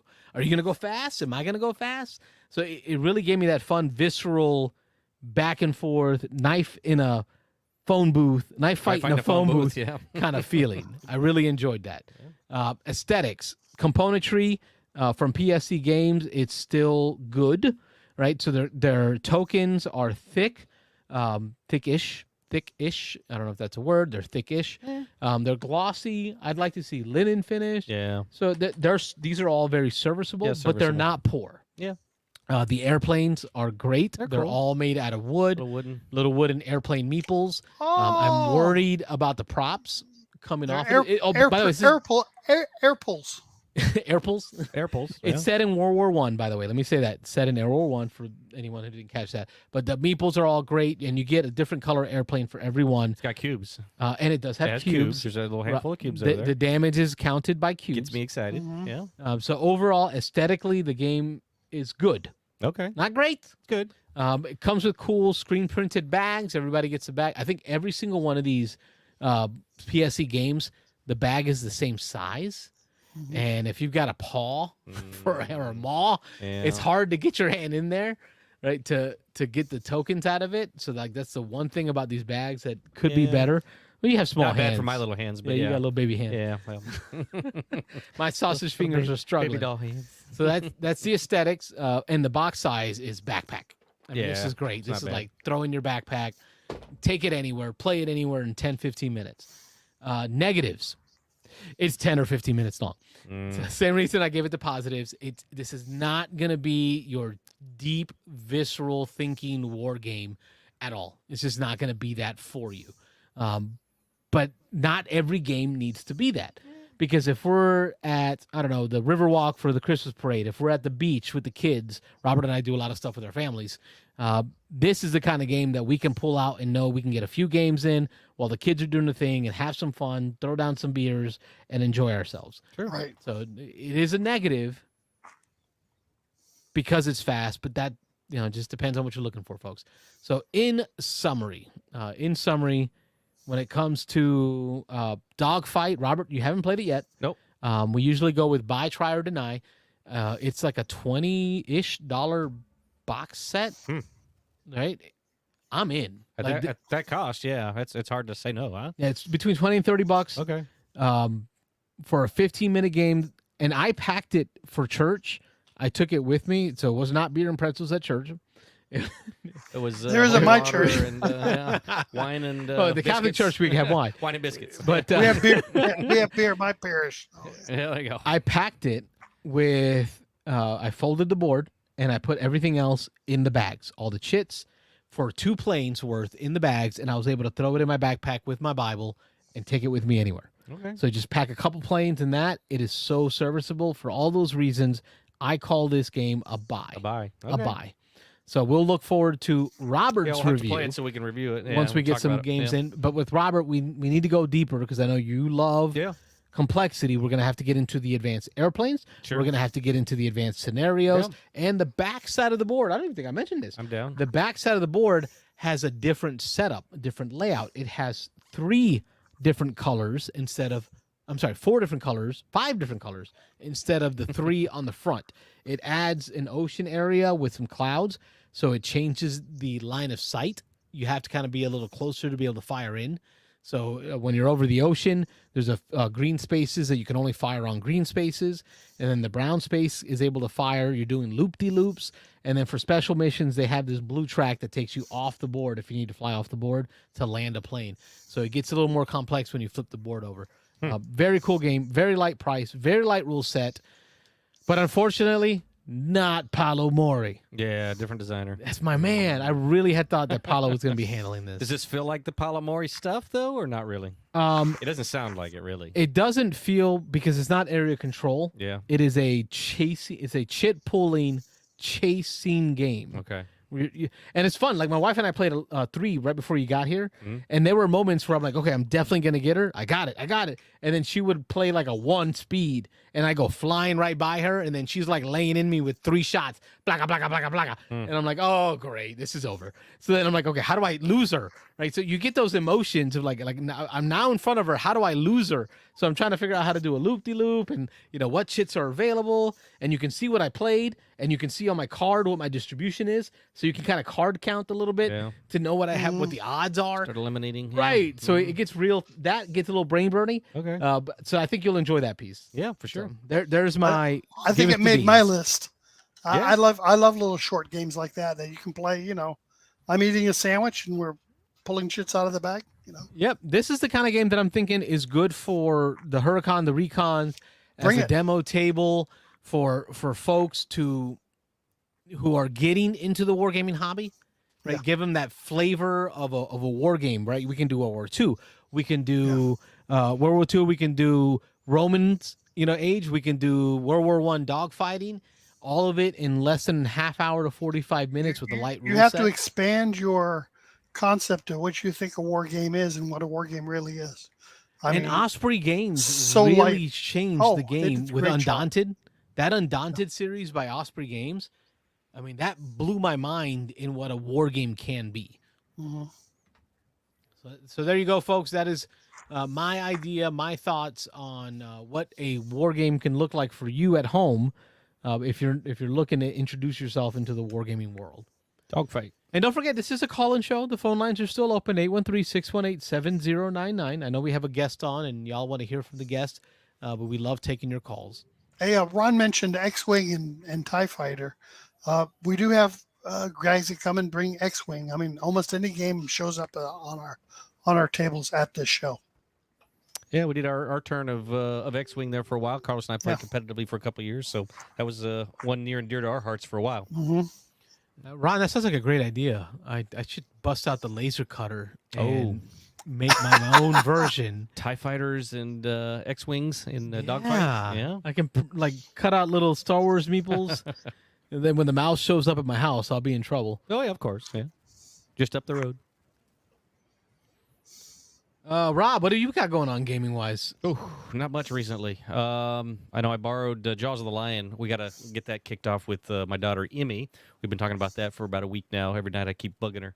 We got to get this started. You're going to be going to college next year. We got to get this in. So we're looking forward to starting that, but we haven't really played a whole lot the last week. I know I gave a big rundown last weekend on the big game day we had over at Wayne's place. So we got a lot of games in there.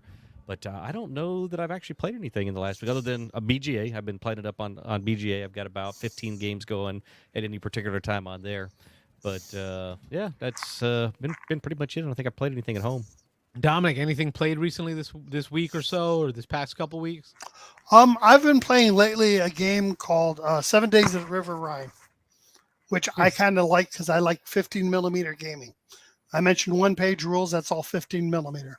And What 15 page? I millimeter thought that means was the rule. is that 15 mil? I thought that was 28 millimeter. 7 Days at River Rhine is a 15 mil. It Okay, can be 28. They tell you can use different sets and scale up, scale down. A lot of those little rules will say that. Hey, Betty's going to check on the parents. Good night, Betty. Thank you for joining us. We appreciate you. Yeah, she didn't call in. Holy cow, she could have harassed me. Anyway, the 7 Days of River Rhine is unique in that it's a World War III game, but it's not as linear as you'd imagine it. It's not all my pieces go, then all your pieces go, or we pull back things out of a bag. We have poker chips, and you get 1 command chip per unit you have on there, plus some for your commander. And as your units go, you put the command chip on the unit, and the unit goes. And if I want to make that tank go again, I'll put another command chip on it. The problem is I have to roll a die now to see if that unit activates, because tanks will get upset when you say, hey, now go up front there and shoot those guys. They'll say, screw you, commander, we're not going anywhere. So you'll have to roll a die to get units to act if they've already got there. Also, it's a morale game like you were talking about with Tricorn, which I like. So as you shoot at other units, as you hit them, they acquire morale counters. And the morale counter keep building up and keep building up and keep building up. Eventually, the unit will have so much morale counters on it, it's never going to go again. And at that point, the guys bail out of the tank or the tank blows up, and it's no longer going to be effective in there. I like it because it's open as far as the miniatures you want to use. It's all done in that same Battlefront has Team Yankee, and it's in that same milieu. Russian tanks pouring through the Volga Gap. And what are you going to do now? They have support for all the major players, France, Germany. They have some expansions for East German and Russian, of course, and NATO, pretty much all the NATO alliance. Yeah, So for you you get a folks lot at of home, things on there. when we say World War III, there was a book series I read. I'm trying to remember the name of the Team book Yankee. series. Yeah, Team Yankee. That was the So book. that- That was the book series I read.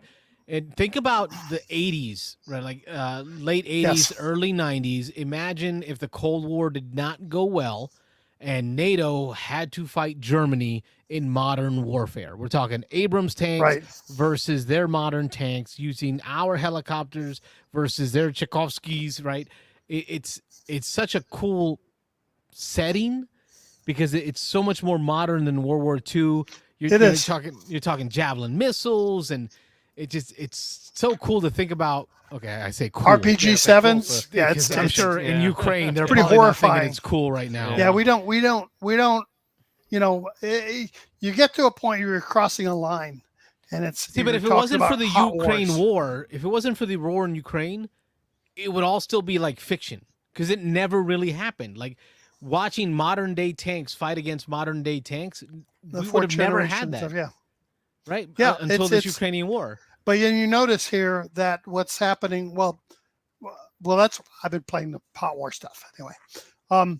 What you're noticing is the logistics, and they often say amateurs worry about tanks and the generals worry about logistics. You notice the logistics are really starting to tell.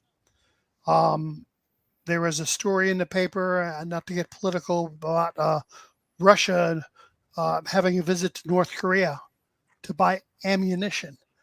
But how do you buy artillery rounds from North Korea, a small country on your border? Where half their people are starving already. Right. It's just incredible. So there's things that happen with this. Now, God forbid, I'm hoping that, this gets resolved, but, they brought a fight to the wrong me, like, people, Team and Yankee, the Ukrainian for the people. longest time, that idea of Team Yankee was just fiction for the longest Yes. time. I could, like, if I played World War II, I had a little bit of guilt because there were people that actually were involved with it. I My stayed away grandfather from fought World War II. A lot of our families fought. my grandfather fought in the Korean War, right? I stayed Yeah. away from a lot of the the modern day Afghanistan and Iraq Yes. miniature gaming, because I just felt like too soon. But I always felt like I Yes. could play in World War III because it never happened. 1980s and stuff. There's also there's a series too called the Hot War, which was the 50s. They're fighting Korean War was blazing at the time in the 50s, and the premise of this is that nuclear weapons were released to MacArthur, who used them, and stopped the Chinese after Chosin, but yet bad things happened after that, because once you start dealing that terrible genie out of the bottle. Yeah. So a lot of things like that are tough, but then you also going to have always a conventional element to it, and that's what this is fascinating about with this particular game. 7 Days of the River Rhine refers to it's a British company that came out with it, but it refers to the battle plans generated by the East Germans and Poles to go across Germany in 7 days and make it to the French border, which of course was not going to happen. Not with the troops they had at the time. Anyway, that's the one thing I like, because I like that particular game. The mechanisms that you brought up in that game kind of remind me of Conflict of Heroes by Uwe from Academy Games. Yeah. I'm not sure if you're familiar with that series. The same unit doing multiple moves, Right. limited commands. I love that. I enjoyed. You've played it before, Robert. You may not remember. Sounds familiar. I've taught you many war games that you've forgotten. You tried. But in the Conflict of Heroes version, you can choose to activate the same unit over and over again with your action points. But every time you do it, there's risk of that unit failing more. So like you can keep pushing that unit, but eventually you're going to say, "Listen, boss, I'm done. Like I'm out. I'm just going to lay down now." Units that take damage, you don't necessarily kill the unit. You can kill units outright in this game because it's this is what really happens. But let's say you spray them with 20 millimeter autocannon rounds from a Bradley. It doesn't necessarily kill that unit, but it adds morale, because who wants to be in a tank where rounds are bouncing off the outside, and that's where the morale issue comes in. That's one thing I like about that particular game. Infantry, it all comes down to morale. The infantry gets tired of being shot at, they run off the field, like Tricorn, like a lot of the other ones. So I've been enjoying that particular rule set. Hey, I hope that we see you guys over at Tampa Gaming Guild, because I'd love to bring some of these games and join us, because we have a great time. I'm here to plug HMGS, but he's ready to game with us. Yeah. But I would love for you guys to come out, because I've been bringing some games there for too long. I know Sam and Jim and several people over there are constantly tugging at me to get out there. So. James's ODAC is always out there. Yep. Chris is out there. We have a great time. We play all kinds of different games. One thing I like the best about a club like that, and I like this about HMGS too, because we do that, is we'll bring games that we kickstart to the show or to the club, and other people get the benefit of me getting a tricked out Kickstarter version. Nice. So I have the Wingspan with all the birds on it, and I bring it to TGG, and everyone gets to play a fun copy of the game. What are your nights that you're usually up there? It's on Wednesday nights and on Friday nights up in North Tampa at the Bridge Center. Yep. I think at a previous show of this, you all gave all the particular information to go there. Yes. I can tell you that your first month ever when you go there is going to be free. We're going to pick up so you can see how we play and what we play. Yeah, I got to time see if it's so for you. that it's for it's a time when you're available and playing. I'm always there on Friday nights. I'm often there on Sundays. Nice. On Wednesdays, so I work in a factory, so I'm up at 5 a.m. In fact, this is late for me. Late night. Yeah. That's okay. So I'm often up really early. So Wednesday nights, my daughter goes to play with my wife, and on Fridays I'm always there and always playing. And if you let me know that you're coming, either on that Discord or just email me, I'll bring something, and we can play a war game or one of your games, whatever you like. That's what this is about. If you notice sometimes we talk about this in HMGS where we have garrisons. And what we mean by garrison is a group of people that play in a city. So we have a Tampa Garrison or Tampa Area Gamers. We have Ocala Garrison. We have a Jacksonville Garrison. We have a Miami Garrison. And those guys will all play and get together. And that's the fundamental building block for any club like ours. We're a statewide club. We have 2 big events, 2 big meetings a year, 2 big events a year. I'm not want to wait 6 months to play my favorite games. I want to play them all year long. So I get with my guys in Tampa Area Gamers in the Tampa area or TGG, or if I'm in Orlando and I meet up with my friends in Orlando, we'll play up there. And we have a great time. By the way, if I didn't mention it, our shows at the new hotel at the Wyndham's is in the shadow of the giant mouse. So when your family comes, they can go to Disney Springs, they can go to Animal Kingdom. In fact, if you all coming out there, I have a 6th floor room to use for a studio, remote studio. But if you look out the window, the giant tree in the middle of Animal Kingdom is plainly visible. Oh, very cool. It's pretty cool. So it's right there on top of Disney. Yeah, that's the same hotel I stayed at when I went out there with Zeno for Hurricon a few years ago. It's a good, good location. Zeno's a regular for us and nice guy to play with. I really enjoy having him. He comes out to TGG too. He and I did a ton of Tank Wars that year. That tank. Well, because again, back to the modern version, which was World War III. That Tank Wars Modern was all World War III. So it's a great setup that they have there at the hotel. Any era you want to play is there, and I think they have a buffet too. If I remember correctly, that hotel had a good buffet. They have a Starbucks. Yeah, it was a good buffet. I ate like a champ. I know we're talking about it. We got to pick a day. We'll probably make it up there for one day, I hope. Yeah. We're looking for get up there for that weekend. Not to stay, but to go visit for the day. Part of the goal is to get some video footage of the location. No, we'd love to see room. We want to show the folks that are at home, what it looks like to pop into that convention. No time for Rob. Oh, no time for Rob. That is the winner of the day achievement for handle. That's a screen no time for Rob. There is no time for Rob. Yep. See you guys there. Great. I've been there as a gamer. Hung out with Rob Oren. Oh yeah. He was there. He's actually helped me understand what it took to create what we're doing here today. He said, "Hey, Carlos, just do it. Just get on camera, enjoy yourself, have fun." Yeah. So he was one of the people that pushed me into doing what I'm doing now. Oh, we got a phone call. Got a phone call. Oh, great. Beans and Dice podcast. State your name. Where are you calling from? Hey, guys. It's Chris from Austin. How y'all doing tonight?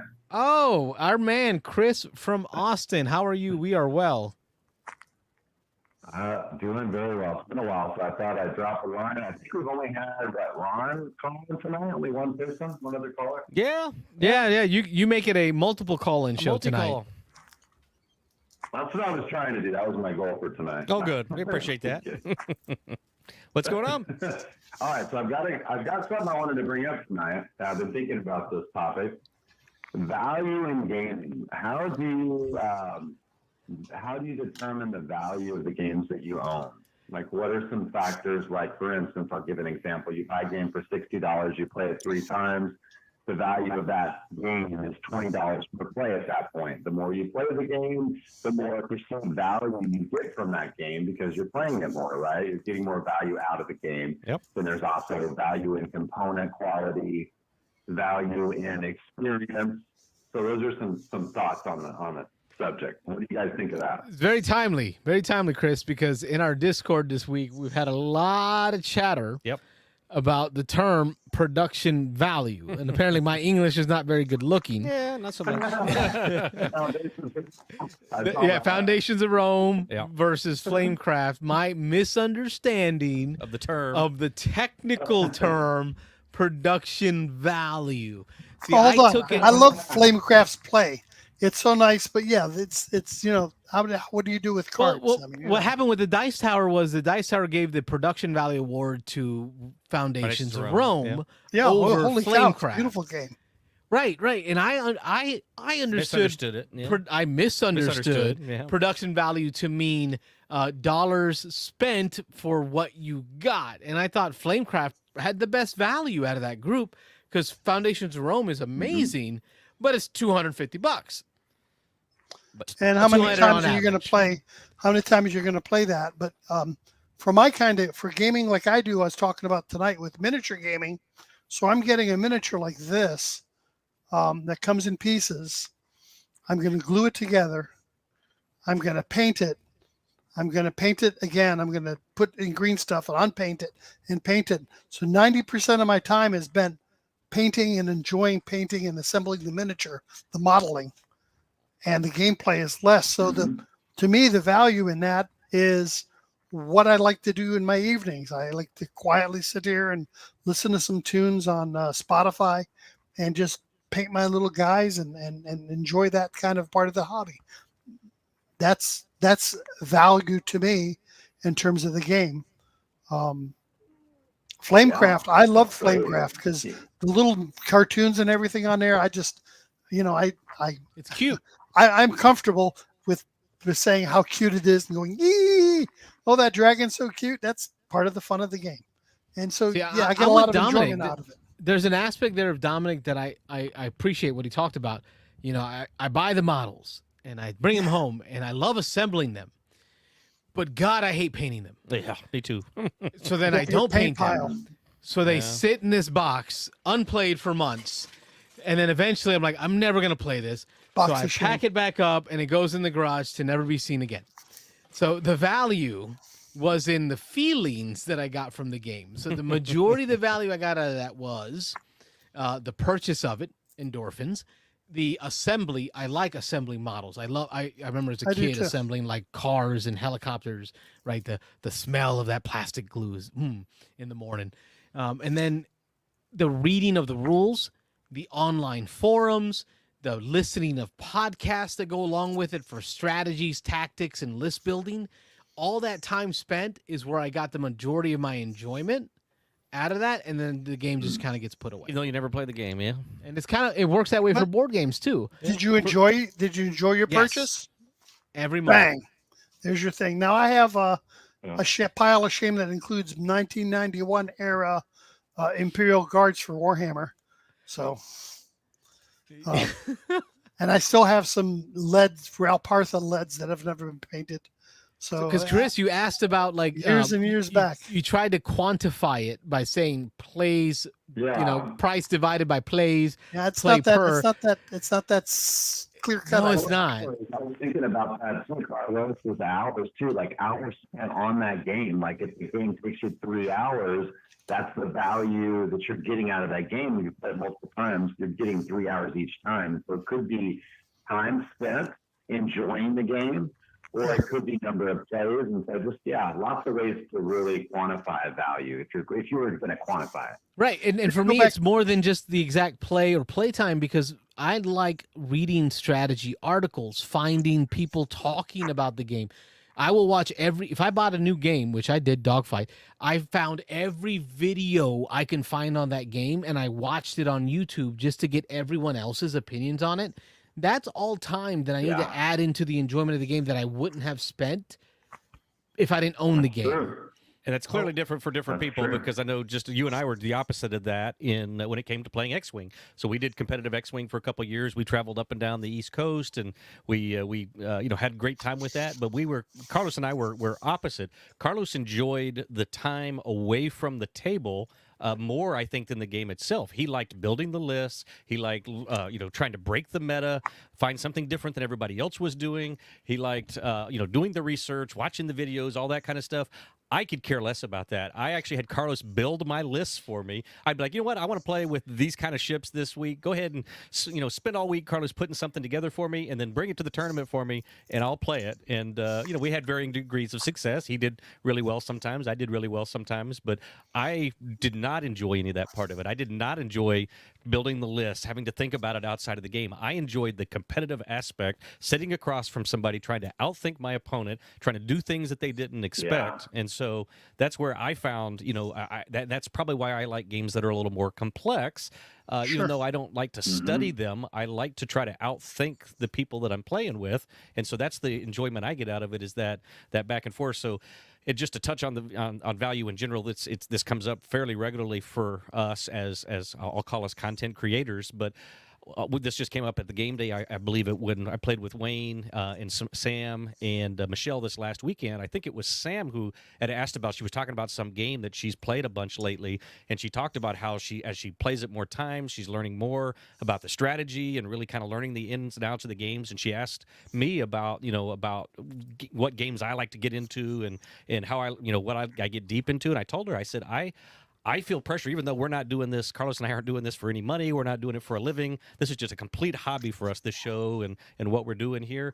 But I feel the stress that I don't have the time or the ability to pick a game that I really like and to play it over and over and over again, because I need to keep my broad interests. I need to keep topics coming to the show.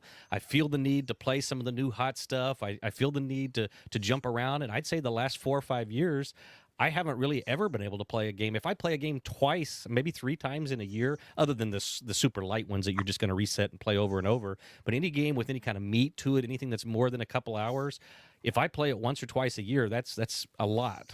So I don't feel like I can really bury myself into a game like that. So the value on me is kind of, I guess that question is kind of a little lost on me, because I don't have the luxury of being able to find. He doesn't want to answer it value. because the answer is, I play it once. I paid $50. I play once. It goes back on the shelf, and then I've got 150 games, and I've played them all a couple times. Well, It's okay. Just admit it, Rob. Yeah. What's that fishing show they have on the radio once in a while? The guy says, if you're too busy to fish, Oh yeah. you're too busy. Yeah. If And that's- because on Sunday morning, that's the only thing that's on sometimes is you listen to the fishing show. Yep. You're just But too damn anyway, busy. and if you're too busy to game, you might be too busy. But Yeah. I know how it is, because I'm at a show, and because I'm the guy there at Hurricon, what I do is called exception handling. Somebody's got a problem, it's my responsibility to help them come up with a solution. I get to play maybe 2 or 3 times for the show, and everyone else is playing all 9 slots, or they're playing over a long time with no interruptions, and it's tough sometimes. Like I said, I've Going around welcoming Yeah, people yeah. like me. Chris, what are your love it. I thoughts? love people. Here's the fun part, because Chris comes with a tough question, but he always has a better answer than we do. Yep. Well, Let's I hear it. like these answers. So I actually agree with both of you guys, both Rob and Carlos. So let me touch on. So Marvel Champions is a good example of a game that I played, but I've explored I always like seeing the new pack, the new hero pack that's coming out, the new expansion that's coming out, seeing what's in there. So I'll watch YouTube videos that'll explore the content. I love seeing the new villains and what they offer, and the new heroes and all that, what they offer. And so I've gotten a lot of enjoyment out of the game outside of the game, like you mentioned, just from YouTube videos. And I think oftentimes that's the case for my board games. If it's a board game I'm interested in that I own, I'll watch videos on it. And content that I don't have, watch video on that game. And so if I didn't have the game, I wouldn't have a vested interest in watching that content online. So I totally agree with that. There's value perceived and value gained just by exploring the game outside of the game itself, outside of playing the actual Chris, game. in So I totally agree X-Wing, with that, we Carlos. called Really that good point. we call that turn 0. So before the game, before starts. anything is set up on the table, Yep. we call that turn 0. All the Zero. stuff you're doing Prep work. without the game on the board. Right. Yeah. I remember lonely And like little Dexter 16-year-old would be a me, good example too. Yep. but I drew dungeons like after Dexter, dungeon after dungeon that I never played. Yeah, as a kid, But I enjoyed would sit it. there and draw dungeons all day. Never played a single one of them, but just sit there, just the enjoyment I of probably drawing still them have out. books of them in the garage. All right, so that's one aspect, Chris. That's the turn 0 aspect, but I think you were double-sided on that. What else you got? Yeah. So on the other side, I was thinking about online gaming. So Board Game Arena is a good example of that. I've gotten to get a lot more value from my games that I own from Board Game Arena, because I can play a game so much faster. Like I can play a game of Russian Railroads in like 35 minutes on 2 players. And so I've played Russian Railroads like 44 times now, because I lost my plays. And I couldn't play it that fast if I was in person. I mean, Let me do 34 of those. I see. How to do 34 Yeah, Russian I can railroads. And then on the other side as well is exploring the strategies. Like there's different strategies. So I might want to change up my strategy this game to see if I can win with a different strategy. And so that's the value for me is like being able to play it online, not necessarily in front of me, in the physical copy, as well as just exploring various strategies to the game. I get more value out of it if I know I can win different ways, or if I know that I can try something else and still be successful, So I think there's a lot. And then lastly, now nobody's mentioned this one. Lastly, is the actual experience I have with the people that I'm playing with. The laughter, if it's a game that brings out laughter, or the tension, if it brings out tension, like in a cooperative game and you're about, you flip one more card and you might lose the game.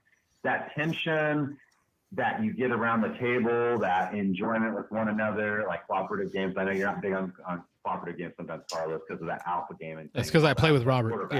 Yeah, but, I ruin it. Man, I love co-ops just for that reason. Yeah. And then on the flip side, also, just even if it's a competitive game, like just that tension, it's like, okay, what is he going to do next? Trying to get inside your opponent's head. It's like, what are they going to do next? And if he's going to do that, then I should do that. And I love the deeper strategy games. I love that interaction. And then it's kind of that game of chess, like in a 2-player game, you're going back and forth. And so that's another thing where there's that interaction. So I'd say player interaction with other people at the table. That to me increases the value of the game as well. How much of that interaction am I enjoying? Is it positive interaction or is it negative interaction? If it's positive, then I get more value out of that game. Sure. I agree.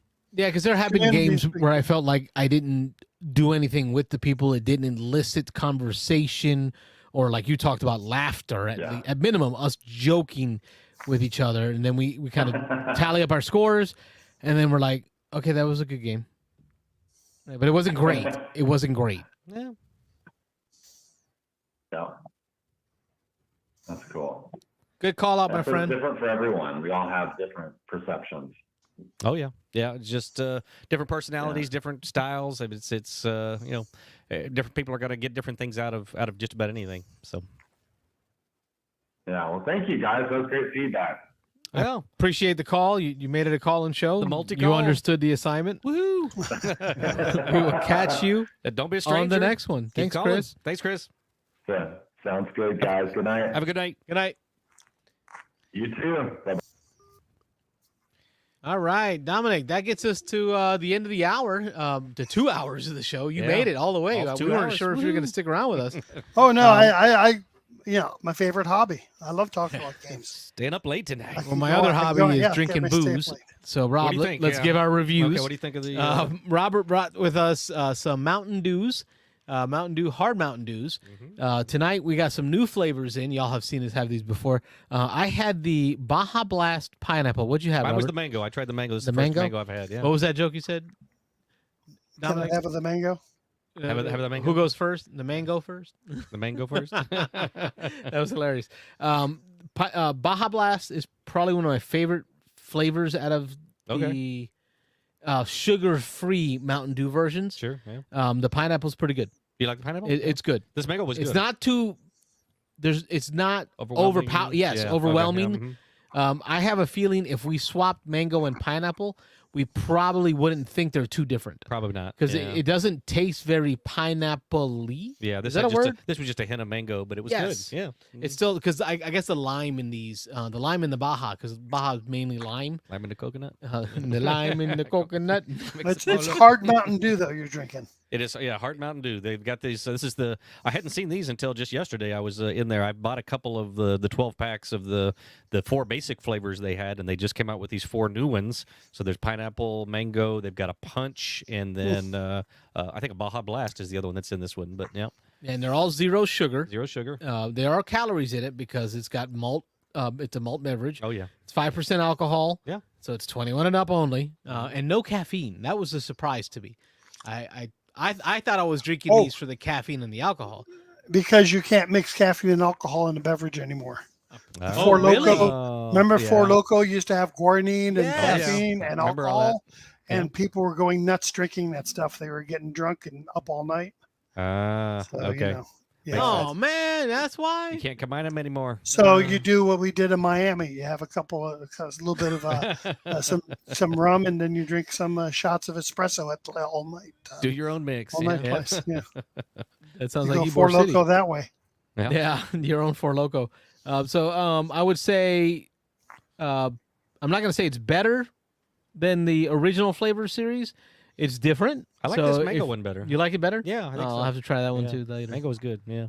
Pineapple, okay. Okay. Pineapple, okay. Oh, I'm gonna try the pineapple. I like pineapple in general. So So that's our review of Mountain Dew. hard Welcome to Mountain the Dews. Beans and Ice Podcast, an alcohol review show.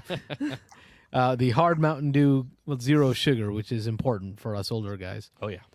But that wraps us up for the show. Dominic, let the folks at home know what's going on with HMGS-South and Hurricon and how they can find out more. Remind them Sure. one last If time. you'd like more information, you can go to our website, hmgs-south.com. You can find us on Facebook. We're on Facebook. It's not too hard to find HMGS Space South. We'll pop up there. If you go to tabletop events and search for the Hurricon event, you can find it there. The best way really is to come into our regular website, because I'll have updates from time to time what's being offered. I know that the Bolt Action, Flames of War, and the Blood and Plunder tournament are all on our docket. DBA is of course going to be offered. That's all those tournaments all weekend. Do we know if Tony's going to be out there? Tony should be there. I didn't look at the registration list, but I'm sure Tony's going to be there. He puts out a nightly live stream of him painting. And I follow. For the RPG fans, we also have a special event on Saturday night. I believe it's Saturday night, called the Interactive. So if you ever done World of Warcraft or one of these online games where you've had everybody in multiple groups do a big objective, well, that's what we're doing there. We're doing a large game where up to 12 tables in the room, all are going to play at the same time in the same scenario, synchronized, and achieve a larger objective for the Pathfinder group. More about Society can be found at through the HMGS. I'll be happy to direct you to that. You can send me an email, and I'll be happy to answer any questions. Or show up at TGG and find me. I'm not hard to find. Very hard for me to hide. Friday nights at TGG. Also, I'd Always. recommend if you when you do set up your tickets to go to HMGS South Hurricon, Right. I recommend you pick a few slots. Go ahead and sign up for those slots. You can where they sign up teach right you away. The game. I There's can a lot also- of them. I could also recommend, if you know you want to come all the time and play, joining HMGS South is really easy. It's $20 fee, but you get $15 off your first event and then $15 off the next one. So you get $30 back in savings. You get a $30 coupon for paying $20 for your registration. But what we do with that money is that goes into the club. Nobody's pulling a salary. I'm not pulling in the six-figure salary from HMGS for this, but it does fund the You don't club. have any It does shell allow us to do other corporations things. floating around there. No, moving no, money around? nothing like that. I don't have a company car, but we do have we do a good job as far as bringing very inexpensive weekend gaming. It's only $50 for the whole doggone weekend if you register ahead, and all the tickets you want to pick up after you buy your badge. I look forward to Yeah. taking Robert out there for his first wargaming convention. Love to Look forward have you. And reporting back to you folks at home what to expect, what you can see, and hopefully seeing some of y'all there. I'm looking forward to Yeah, seeing I'd love to line a up lot some of my own friends vendors. there. Richard Borg, Sure. seeing Mitch, seeing Tony, seeing Mike Partain. A lot of the folks that I'm used Oh, to. Mike. Oh yeah, Mike and I love going off with Mike. We've done a bunch of games together. Oh man, work with that he's guy. a great guy. It's like Oh, you do? it's like Avengers. What a great. Yeah. Tell him I I said know that hi. guy from work. Yeah, I see him at shows every once in a while. We He's a always great go, guy. hey, let's pick up a game. Yeah, him and his wife are just wonderful. Good The people. fact that he gets to game so much with his wife on historical wargaming is so Yeah. cool to see. So these are all the folks that I'm looking forward to shaking hands and saying hi to. Yeah, my again. wife so thank always you for comes to the reaching out. show and she'll play RPGs and she'll play stuff that she wants to play. board games or whatever. I think last time I set up a big game of Heroes of Land, Air, and Sea, so it doesn't have to be war games. Oh, okay. No. But it That's a can war be game, fun. kind of. It's a board gamey, war gamey. Okay, sure. Yeah. You know, I set up one of those big ones and had a blast. Cool. So we're looking forward to joining you there. We thank you for joining us tonight. Stick Yeah. around. We're My going to say pleasure. goodbye to everyone, and then we'll say goodbye to you. So for you folks at home, don't forget to check out the Discord. It's in the link of the show. It's a permalink, so you can join our Discord where we talk about the show topics. We talk about the podcasts that Mitch and Wayne do every week. So we get to berate them Remind on everybody their, about that. why they're wrong. They're always wrong. They're always wrong. We have our top 20 list that we have, and then we get to see your top 20 list in the top 20 of the chat. For sure. And then there's a channel in there where you can share what games you've been playing lately that are on your table. A lot of community-driven conversation in there. BGA, all those games we're setting up on I think we Board got a Game Arena. tournament that we're working on for Can't Stop. Can't Stop. Yep. I think our buddy Getty's putting We're that up to together. 32, 33 people. Oh, we're last gonna time I break checked. some So, records. broke the record. Old record's 29. So Check out our Discord. Tell your friends about what we're doing here on YouTube. We don't make money off this. We just want to talk games. like and subscribe. And we will catch you all on the next one. I'm Carlos. I'm Rob. And our guest was... Go ahead, Dominic. You can tell me. Dominick Trascritti. There you Yay! go. Good night, everybody. Thanks for watching. Beans and Dice podcast. Don't forget to like and subscribe.